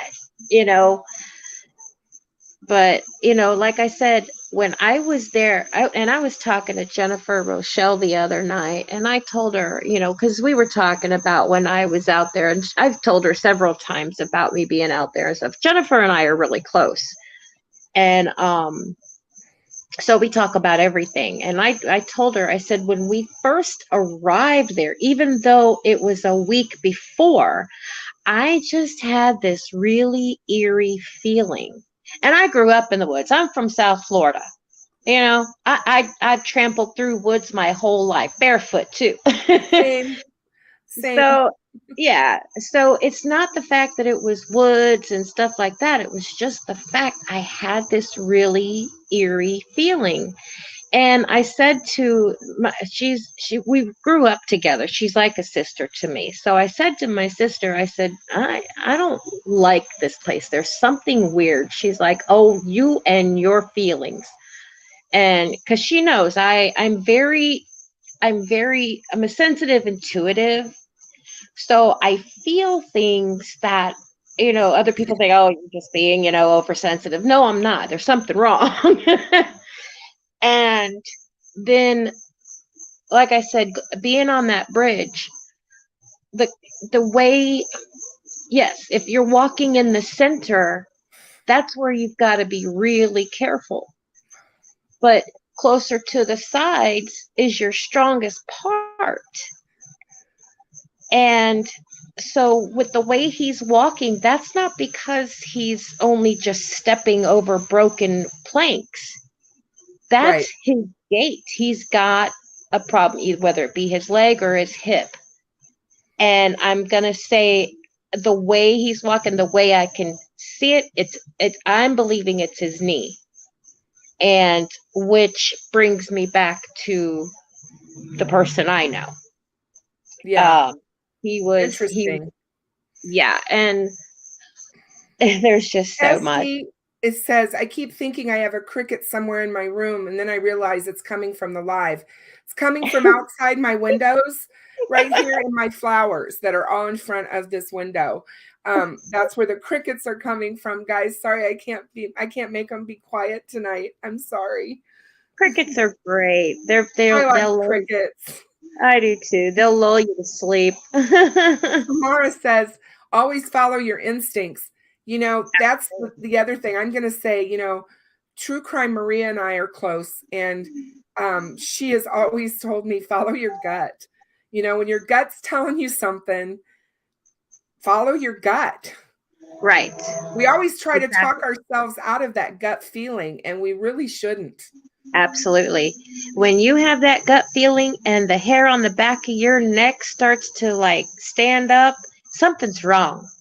Something is wrong. Get out, get away, pay attention to your surroundings, and always be mindful of everything that's going on because something is wrong. Yeah, and I agree with that. And I think that we need to listen to that, as Radar just said, that inner voice, that's our intuition that tells us something's not right, instead of trying to talk ourselves out of it, or about that person, whether it's a situation or whether it be a person. You really have to. Yeah. Cordy's running around their house trying to find the cricket. It's over here. It's over here. Sorry. And another thing, I just had it. What was I just? Yes. Oh my gosh, I just lost it. That's what getting old does. I'm just like, wait a minute. You don't have to tell me. I do it all the time. Oh my God, I forget what I'm doing when I go into the kitchen. There's only two reasons: to get something to eat or get something to drink. I do the same thing. I'm like, what was I in here for again? It's just, I don't know. There's so many different things that are, and the coincidences between the two cases, just because, and look at the fact that, Evansdale, Iowa is only an hour and a half, something like that. Yeah, it's longer than that, but hold on a second. I'm going to find it for sure. It's not that far. I'm going to look it up right now. I thought I had it and I didn't. I think I did it earlier and then I closed it. Right. It's still very close. Oh. I mean, it's a drive that, it's probably like from me driving from where I'm at down to Fort Lauderdale, which is only a 3-hour drive. Yeah. There we go.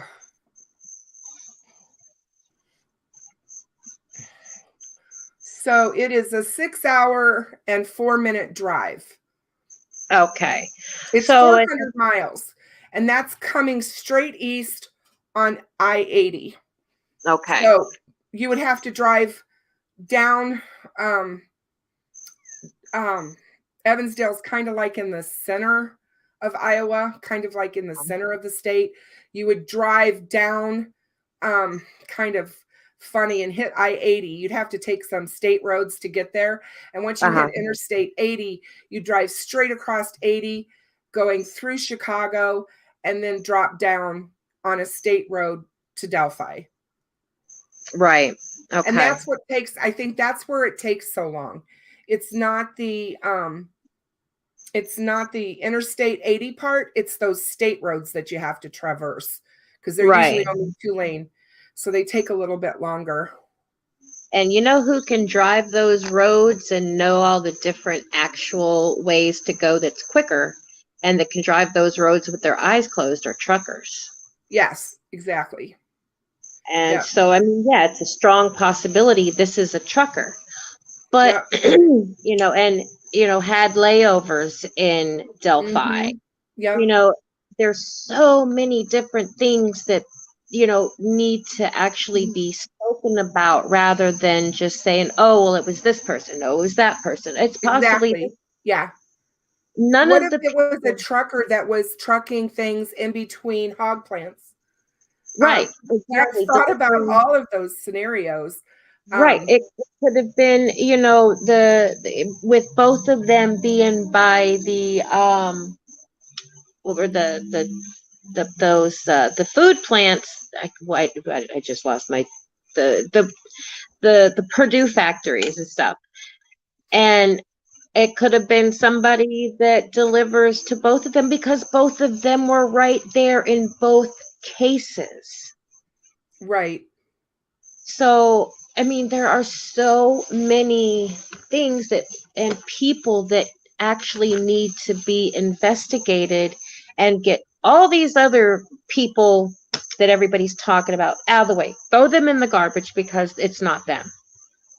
New people need to be looked at. New ideas need to be thought about. Yes, I agree with you. One of the things that gets me, and I think Elizabeth's dad has talked about this as well as Becky Patty, talking about this case. The one thing that upsets them is when people get hooked on POIs. All they want to talk about is their person of interest. And that's it. They only want to talk about that one person that they believe did this. Absolutely don't want to have any more discussions about anything else because it can't be anything else. It can only be their POI. That does absolutely no service to this case or any case because as the case remains unsolved, you have to continue to keep your mind open and look at other aspects of what this possibly could be. Because by not doing that, you're limiting your suspect pool. Exactly. And, you know, and there's all these people that you could be saying, oh, we're not going to look at them. And he could be in there. Right. And the other problem is the woman that said, I know he didn't have blue eyes. One of the major tests that we go through when you're very first taking criminal law and all of that is they give you this memory test. Okay. They take you out or they, you know, in a room, whatever. It varies on different, you know, how they do it. Right. They give you 3 seconds. Okay. To look around. And then they ask you, what did you see? What was this person wearing? What, you know what I mean? And you have to try to name exactly what you saw. And it shows, 1, your memory, but 2, it also shows everybody's different, you know, this person could say, well, the gentleman that had, you know, gray hair was actually wearing a red shirt. Well, no, he was wearing an orange shirt. People's perception is so very different, and that's how they train you with your memory. They train us to really, really, really remember and be cognitive, and, you know, you have to know what you're doing.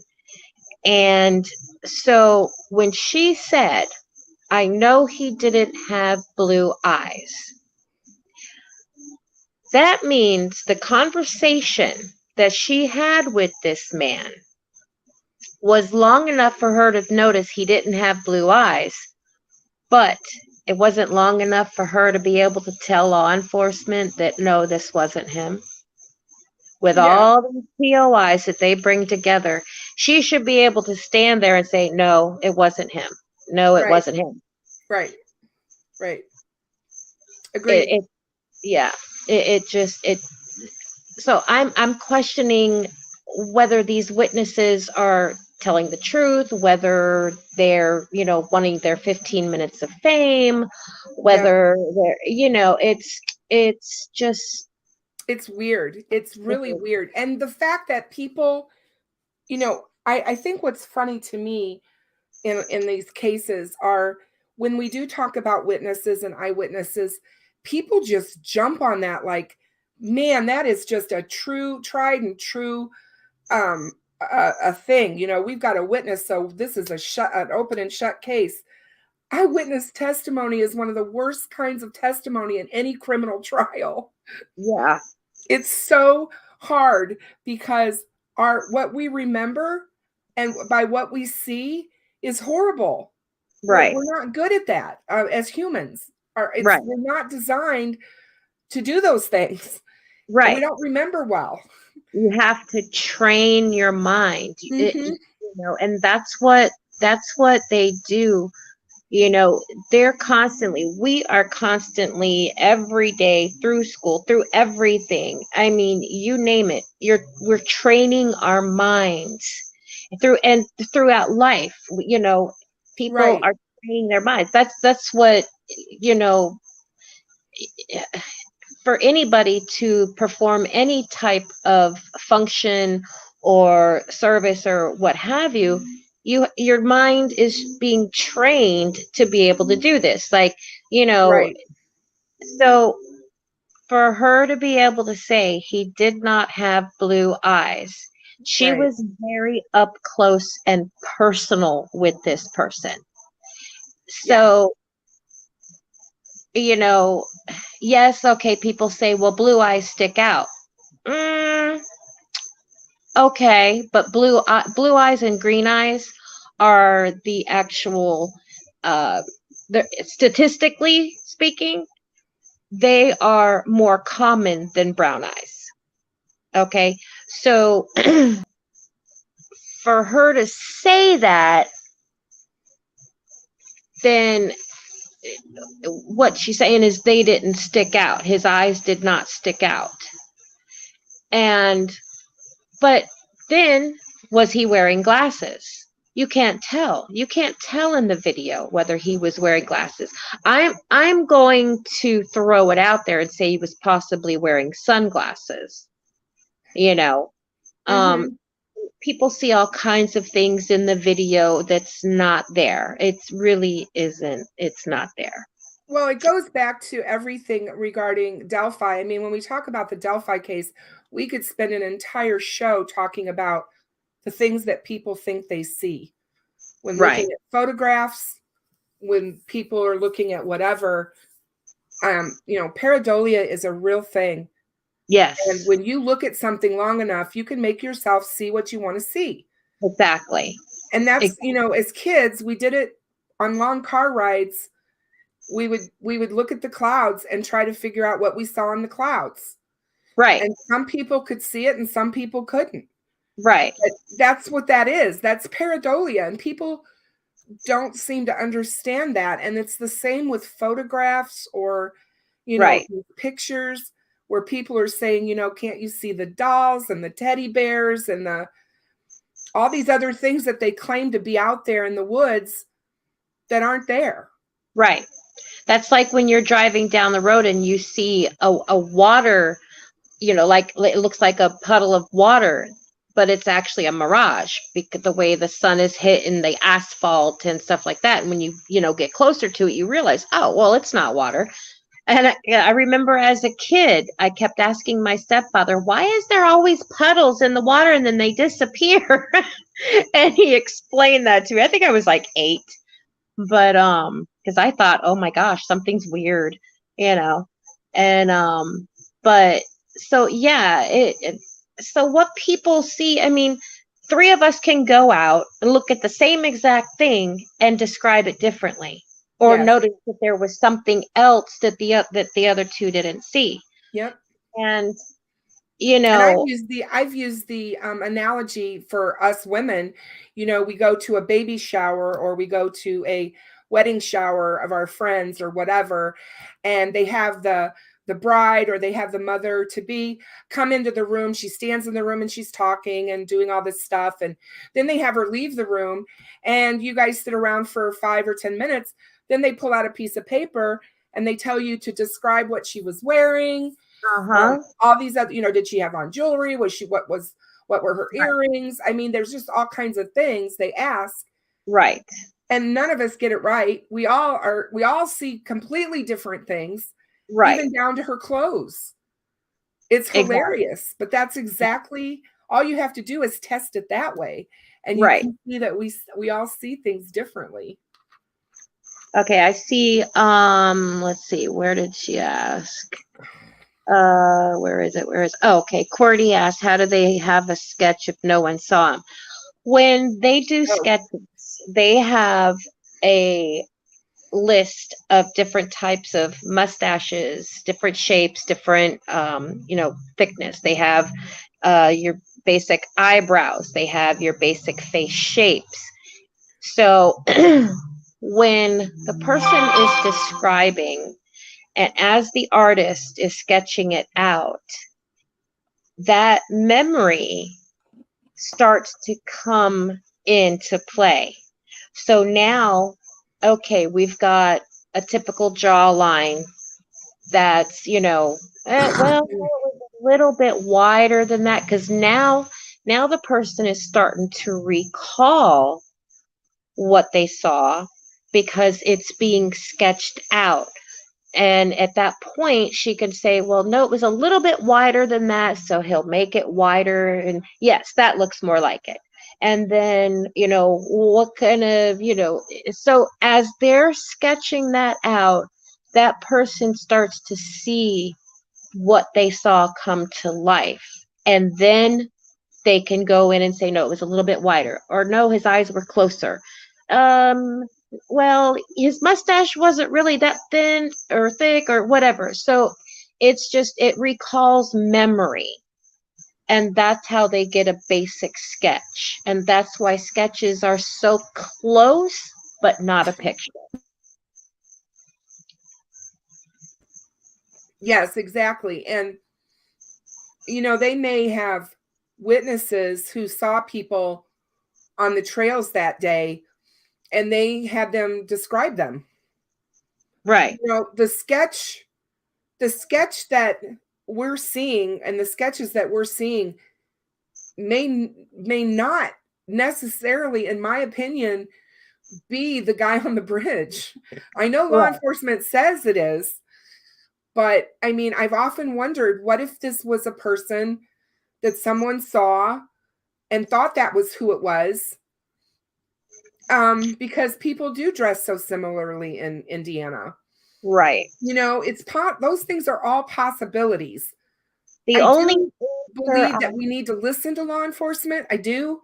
And I try to be an advocate of that, but I still know that they do things and say things sometimes to keep us not in the realm of where we need to be, because they're trying to throw off the suspect, especially if they know who it is. And not to mention the fact, here's the other thing about that. A lot of times, that person, let's say it wasn't the guy on the bridge. Well, the reason why they put this out there so much is so that person would come forward and be like, listen, I'm the one that was on the bridge, but it wasn't me, And yeah, no, it's not always going to happen, because that person could be scared. Well, what if they do believe it's me? Well, that's why they keep a lot of this information quiet. So that way, when they do interview this person, depending, with their questions and answers, that's how they prove who it is or who it isn't. So I would have to say 99.9% it's definitely him. But I can also say this, it's not the younger sketch. There's no way it's the younger sketch. And that guy on the bridge has never looked young to me. Never. Now, I will tell you this, that every person that I've talked to over time, I should say, that's come into the case after 2019, after after the young guy sketch was already had been released, and didn't have the old bridge guy sketch first for 2 years to look at, all believe that he looks to be young. And I found that interesting because they didn't spend 2 years looking at old bridge guy like we all did, you know, from the very beginning. And so we do see, like I said, we do see things differently. Right. And I think younger people see things differently. I think our age matters as well. Oh, absolutely. You know, a 10-year-old will look at a 20-year-old and think that they're, 30, that they're old, and oh my gosh, Oh yeah, ancient, That's like exactly. when remember back when I used to ask my mom, how did I say it? How did I say it to her? Oh, back in the old days, mommy, I'd be like, back in the old days, and here she was only, 30, and I'm like, she's like, what do you mean back in the old days? And, when I hit 30, I'm like, where's the old days? These things come to memory, that you always ask your parents or whatever, silly little things. Like, for instance, I asked my mom, and my kids asked me, and my grandchildren asked, how old were you when you were my age? Oh yeah, I get that. I get that too. Yeah. Or I've been asked before, did we have electricity when you were little? I'm like, good Lord, how old do you think I am? But my grandkids are funny, and I just think kids are funny in general, but it is funny. And then I try to think about myself when I was their age and how I looked at people now my age and thought, these people are ancient. Right. That's like, I used to look at 50-year-olds when I was younger. I looked at 50-year-olds like they were 80 now. Yeah, exactly. Same. So I pulled up while we were talking the map from Evansville to Delphi. So this is how this person, whoever this is, if this is the same person, would be traveling. Most likely, that doesn't necessarily mean that is true. They could be going other ways, because there's obviously other ways to go. But this is the direct from Evansville. When you pull up in Google Maps how to go from Evansville, Iowa to Delphi, Indiana, this is what it gives you. Okay. So this is the route where they would go. From Evansville down here, you would pick up in Iowa City, you would pick up I-80, and you would go all the way across Illinois up to Chicago. You would grab, I think that's Interstate 65, if I can read it well enough. Here. Yeah, that looks like it. I remember having 65 down to Lafayette and then over to Delphi. Okay. And that's what that looks like to me. So that's not, I mean, it's, time-wise, yeah, but when you really think of it, it's not that far away. Yeah, because from North Florida to South Florida is between 8 to 10 hours. And 95 goes straight through, all the way south, all the way north through the Carolinas, everything. And yeah, so when you look at it, it looks like it's bigger, but it really isn't. It's nothing. And, I would love to, oh God, I wish they would just bring this case back up and really open it back up and bring fresh eyes to it and look of the similarities.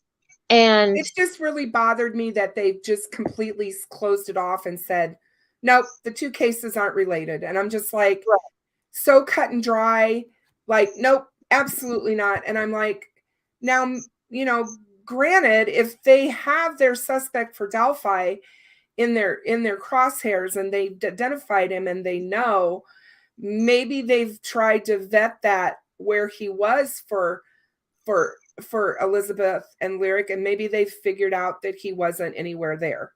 That is Right. always a possibility for sure. Exactly. That is Exactly. always something we have to assume because we don't know. Right. But I agree with you. I think that we need to keep talking about the cases. We need to keep bringing them up and the similarities, because until, I think that's one way to get them to be talked about together, and it'll get some more eyes on Elizabeth and Lyric's case, because Right. sadly I do feel their case after 10 years is becoming just one of those cases that you hear about, Right. that's never been solved. We're talking John Bonet is what comes to mind. Right. That is, somebody asked me the other day, what case do you want to see solved more than anything? Well, obviously, everybody knows Delphi is there for me. Right. But I really, really want to see John Bonet's case solved. Oh, absolutely. And they screwed up on that scene when that cop went down, and it's like, oh, why would you do this? I mean, You're it's, over crime scene. I was, I mean, I lived in Colorado, and I have friends who lived in Boulder, and I still live in Boulder, as a matter of fact, and they never, it goes back to, they didn't see crimes like this. Right. You have to understand people, I think, and you probably are a wonderful example of this. You are no more like CSI on television than a man in the moon. It has done a Exactly. disservice to what people think about law enforcement, how crime scenes are at work, how crimes are investigated. The same goes with any high profile case. We all look at those crime shows and think, wow, these guys, why didn't they do this, and this? Because those things don't really happen. Right, exactly. It's not always that easy, cut and dry, and solved within an hour. No, it doesn't happen. No, it doesn't happen that way. Or in the first 48. I mean, I love that show. Don't get me wrong. I like in the first 48 because it talks about the things that you need to do within the first 48 hours. It's so incredibly important. Right. It can make or break a case, what you do in the first 48 hours of it. Yep.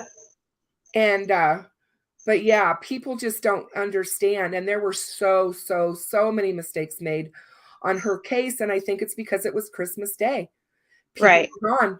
They had a splinter crew of people working in the police department in Boulder.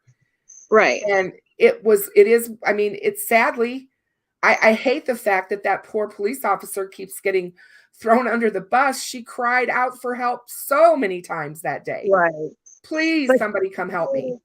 But she should have used what training she did have and realized, okay, we need to get everybody out of the house. Exactly. Nobody should have been in there. No.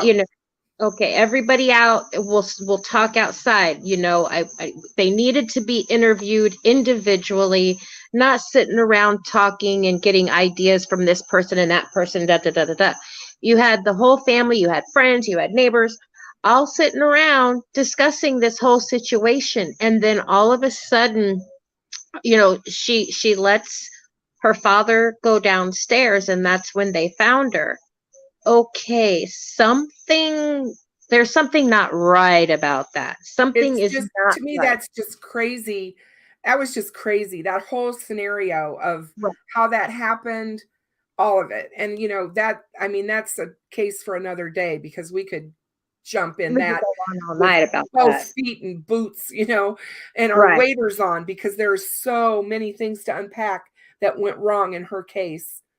But but just the fact that it's unsolved, and I don't want Abby and Libby 25 years later to still be talking about the fact that we don't know who did this to them. I don't want the same thing for Elizabeth and Lyric. Their parents need closure. They need to be able to try to move forward. And for right now, it's this open, horrible wound of who did this to my child. And, they're still out there. They could do it to somebody else's child. Right. And that's where we're at.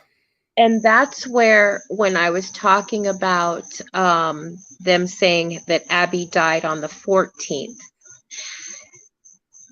there's Yeah. something somebody knows, and that was a slip up. I truly believe that was a slip up. They didn't mean to say that. So that's why I'm on the borderline of that she was still alive on the 13th. And Yes, Pam, I did know that. I'm very well aware of Perry's involvement with that case. oh yes, Yes. that was Very well aware.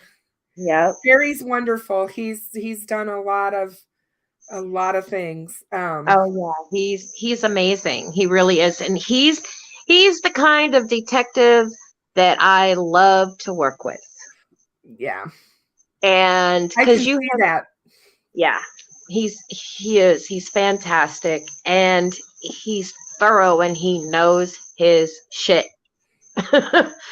He And does. And I think it's because he did so many different things. You know, he was a training officer. He was a detective. He you know, he went undercover. He right, was in narcotics. He was right.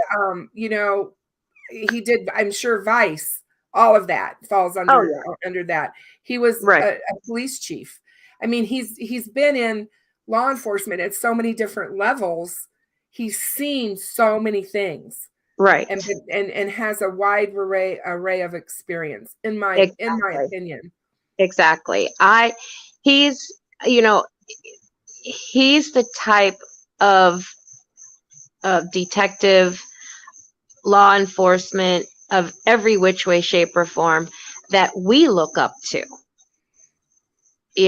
and I mean, he's amazing. I enjoy talking to him.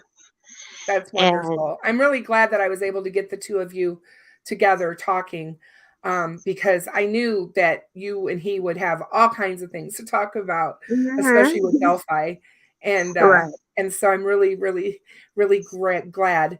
Yes, KA, I am still reading Perry's book. I'm almost finished with it, and I would highly suggest anyone to go out and get it. It's here on my bookshelf. Hold on a second. I will show it to you guys. I keep my books because I'm reading Paul Hole's book as well. And Paul Holes is great. He I is, love him. yes, And his yes. book is Unmasked, but this is Perry's book. Whoops. Let's get it in front of the camera. It's called House of Secrets, or House Secrets. And it's about an undercover detective that goes undercover into a biker gang. It's got Oh, nice. a lot of good stuff in here, and I'm really I'll enjoying it. order I that. hope he writes more. Yes. So, I'll definitely have to. but you can find his book if you guys are interested. It's on Amazon. So yeah, I won't, but yeah, you can find it on Amazon. I miss going into like Books a Million or places like that and being able to buy books. It's like everything is online now. I know. I miss it's really funny because I have a Kindle, and I've always used my Kindle for years, and then I'm still old school. I still like to read a book. I like the feel of a book in my hand. It's weird. Yeah, exactly. Exactly. And I love bookstores. I could Yes, spend hours in a bookstore just absolutely. reading, and it's one of the things that I know people don't like the big box bookstores like Barnes and Noble and stuff, but I Yeah, like the fact that they have these really comfy couches, and you can go, exactly. if it's raining outside, go to Barnes and Noble, grab a Starbucks and sit down and and do some reading, because they let Exactly. you read. And I'm one of those too that I like to read the back cover of the book so it catches my attention. because if the book doesn't catch my attention within the first 10 minutes, I'm going to be like, I can't read this book. I'm Okay. dying here. So But Perry is here listening, and he wants to clear this up. He did not work the John Bonet case. He knows a lot about it and talked with detectives that did work it. So let's make sure that gets out there so we don't misspread information about what Perry did or didn't do with John Bonet.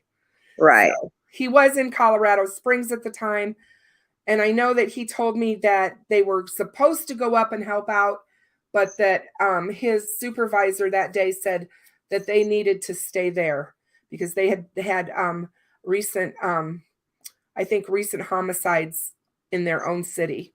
So they made them stay there. I do believe that that was what he told me.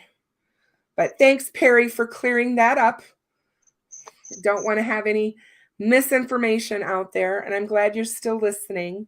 Yes, and I want to reiterate to people, I do not know who BG is. I've got my suspicions, but I don't know who he is, so don't go around saying, hey, Michelle Nicholas knows exactly who it is, because I don't. Exactly. No, I get you. That's why, people ask me, that's one of the number one emails that I get. I got tons of emails while I was sick. And one of the things that they ask me all the time is, Kristen, who's your POI? Who's your POI? And I don't know why that's so important. I don't really, but I don't have one. Right. I really don't. I can honestly say that. I don't have a POI.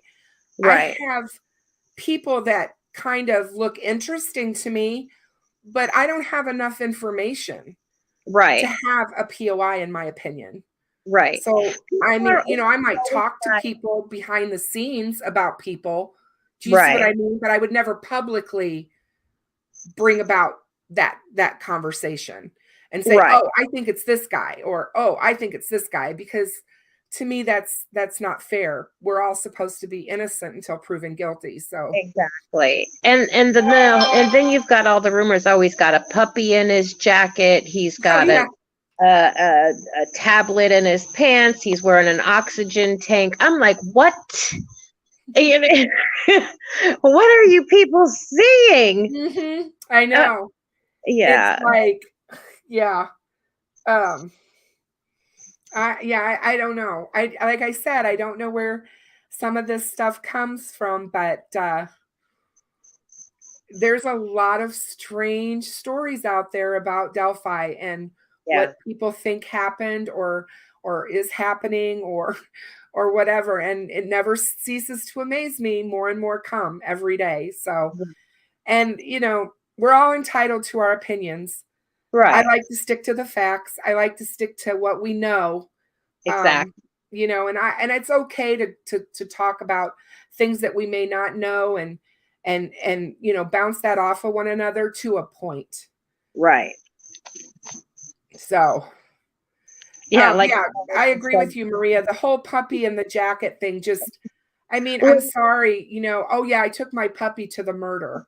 No, I just don't I don't buy that. It's going to be hard enough to handle two girls, let alone a puppy. I mean, yes, there are times, one of the biggest ruse that people use is, can you help me find my puppy? Yes. But come on, seriously? They don't usually have a real puppy. Right. Exactly. Yeah. So, but to each their own. They're entitled to what they want to believe, I guess. Yeah, exactly. And for them to say that he's between Michelle, I have enjoyed having you on tonight. We have been on for 2.5 hours, so I'm gonna really cut this off. I can't believe we've been on here 2.5 hours. Oh my goodness. But I mean, I don't know what you've got going on tonight, but hopefully I didn't take up your whole night, I hope. No, not at all. I'm usually up until about 1 or 2, and because I'm so used to working nights that most of my schedules, like I said, especially when you're on call, it was like, it could be 3:00 in the morning and I'm heading to a scene. Like, okay, I've only got one eyeball open so far, but I'm so used to being up at different times that I literally have to take medicine to go to sleep. Well, I know that sometimes um our hours are based on when we work. So, and what we've gotten used to for years and years and years. And Right. that, lately I'll tell you my sleep schedule has been so crazy. I've been sleeping so much during the day, awake all night. Now Yep. that I'm on steroids like crazy, it's like Yeah. I And can't. I mean, I try to lay down and go to sleep, and I'm wide awake, and it's insane. And yep, it's the steroids keeping you awake. oh And yeah, and it's just like this is not fun, but what am I going to do?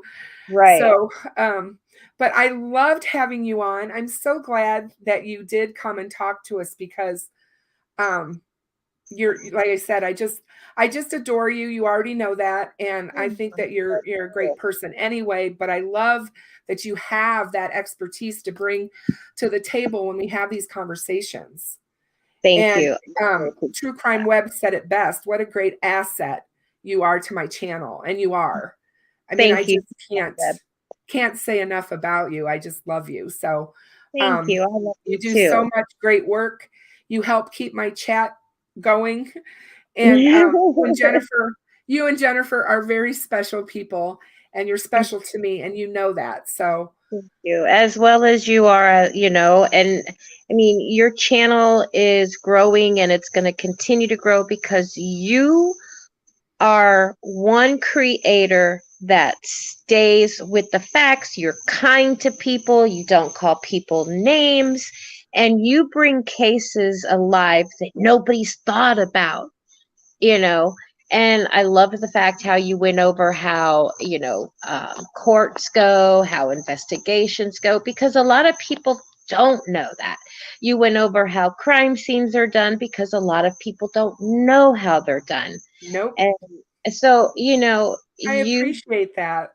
yeah, I you bring, really try to bring information and not just waste everyone's time that are sitting here. I mean, I could yeah, talk and talk and talk. I've been like that since I was little, but I want to give you guys good information, and absolutely. that's why I'm here. So I hope I do that pretty well. You do. You do. You do And I do great. appreciate everyone who comes. We had a really good group in here tonight, and everybody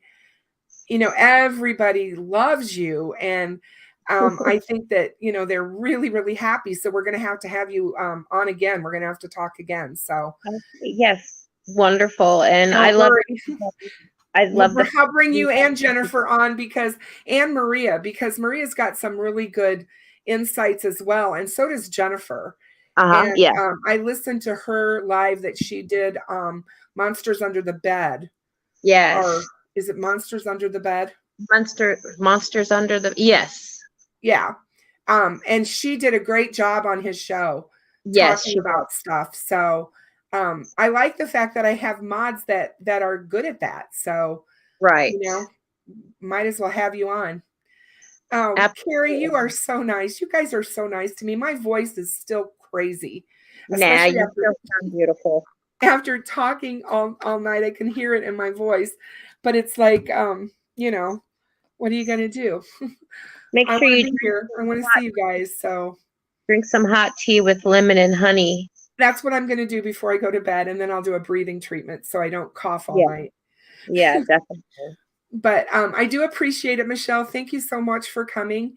And And thank you for having I'm me. going to stick you back out of here, and you can go back. Either you can still mod or whatever, but I am going to say goodnight to everybody. Absolutely. Here with you till the end. All right. Well, thank you so much for being here. Oh, Love you. you're welcome, honey. Wasn't that awesome, you guys? Our own Michelle. How awesome was that? I really am so glad she came on. She has such great insight for all of us, and um, and such great things to say about Perry. We love him as well, and she and he have been talking, and that's all great and good, and we need to listen to them more. Make sure you guys catch his latest video. Let me go out and get it because I want to put that I want to put that in the chat. Hold on a second. His latest video is really good. It's all about opportunity. His last video was about motive, and it's these are things that aspects of murder cases that you cannot deny. These are the things that when you're looking at ways to see if your POI fits, these are the things that you have to be asking yourself. And so there you go. I put in, I dropped the link to Perry's new video. So hopefully you guys will check that out. I want to thank everyone for coming tonight. It was, again, you guys are just amazing. Don't forget to subscribe and hit the bell so that you know when I'm going to be going live next. And also, yes, make sure you like and subscribe.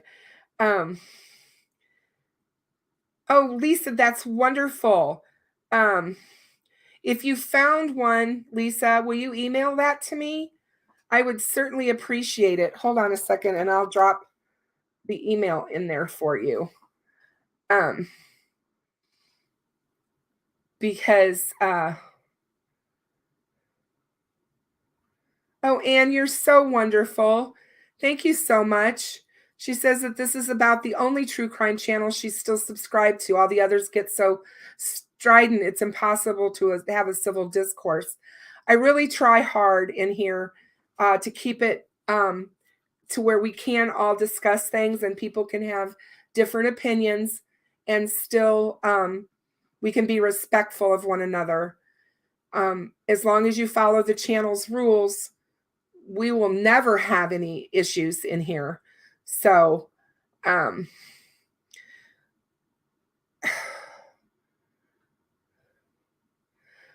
that's funny. Oh,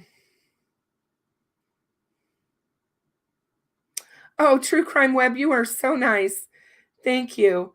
Yeah, we do. We have a good conversation in here, and it always, like I said, time flies. I can't believe it's been 2.5 hours, and I have all these people that are still here conversing. So, thanks guys for hanging out with me. Again, I appreciate each and every one of you. I'll be back on Tuesday night and hopefully back on schedule, and I will just keep getting better and better. So we won't have any more long lulls of me not being around. So thank you so, so much. And if you, oh, Jamie, trust me, I can be unclean at times, but I really try to keep it to where everyone will feel comfortable being in here. So whatever happened, I don't know what QWERTY did, but he quieted the crickets. They're no longer singing their song outside my window. So they are gone for now. So on that note, I'm going to say goodnight to you all. Thank you to my mods for being here. Tech Deaf, if you're still awake, thank you so much. Maria, thank you for being here. Michelle, thank you guys so much for coming in. And if you guys know, you can join my channel now. I do have memberships on my channel, so check those out. If you have any issues joining, please email me and I will help you. I think there's a special way if you have a iPhone that you have to join. But other than that, everybody be safe out there and have a great rest of your weekend. And to all of my fathers who are watching tonight, I hope you have a wonderful Father's Day tomorrow. Perry, especially to you, to Gonzo, to Tech Death, I wish you guys the best Father's Day and wish that I could give you all hugs right now. So good night, everyone, and have a good evening.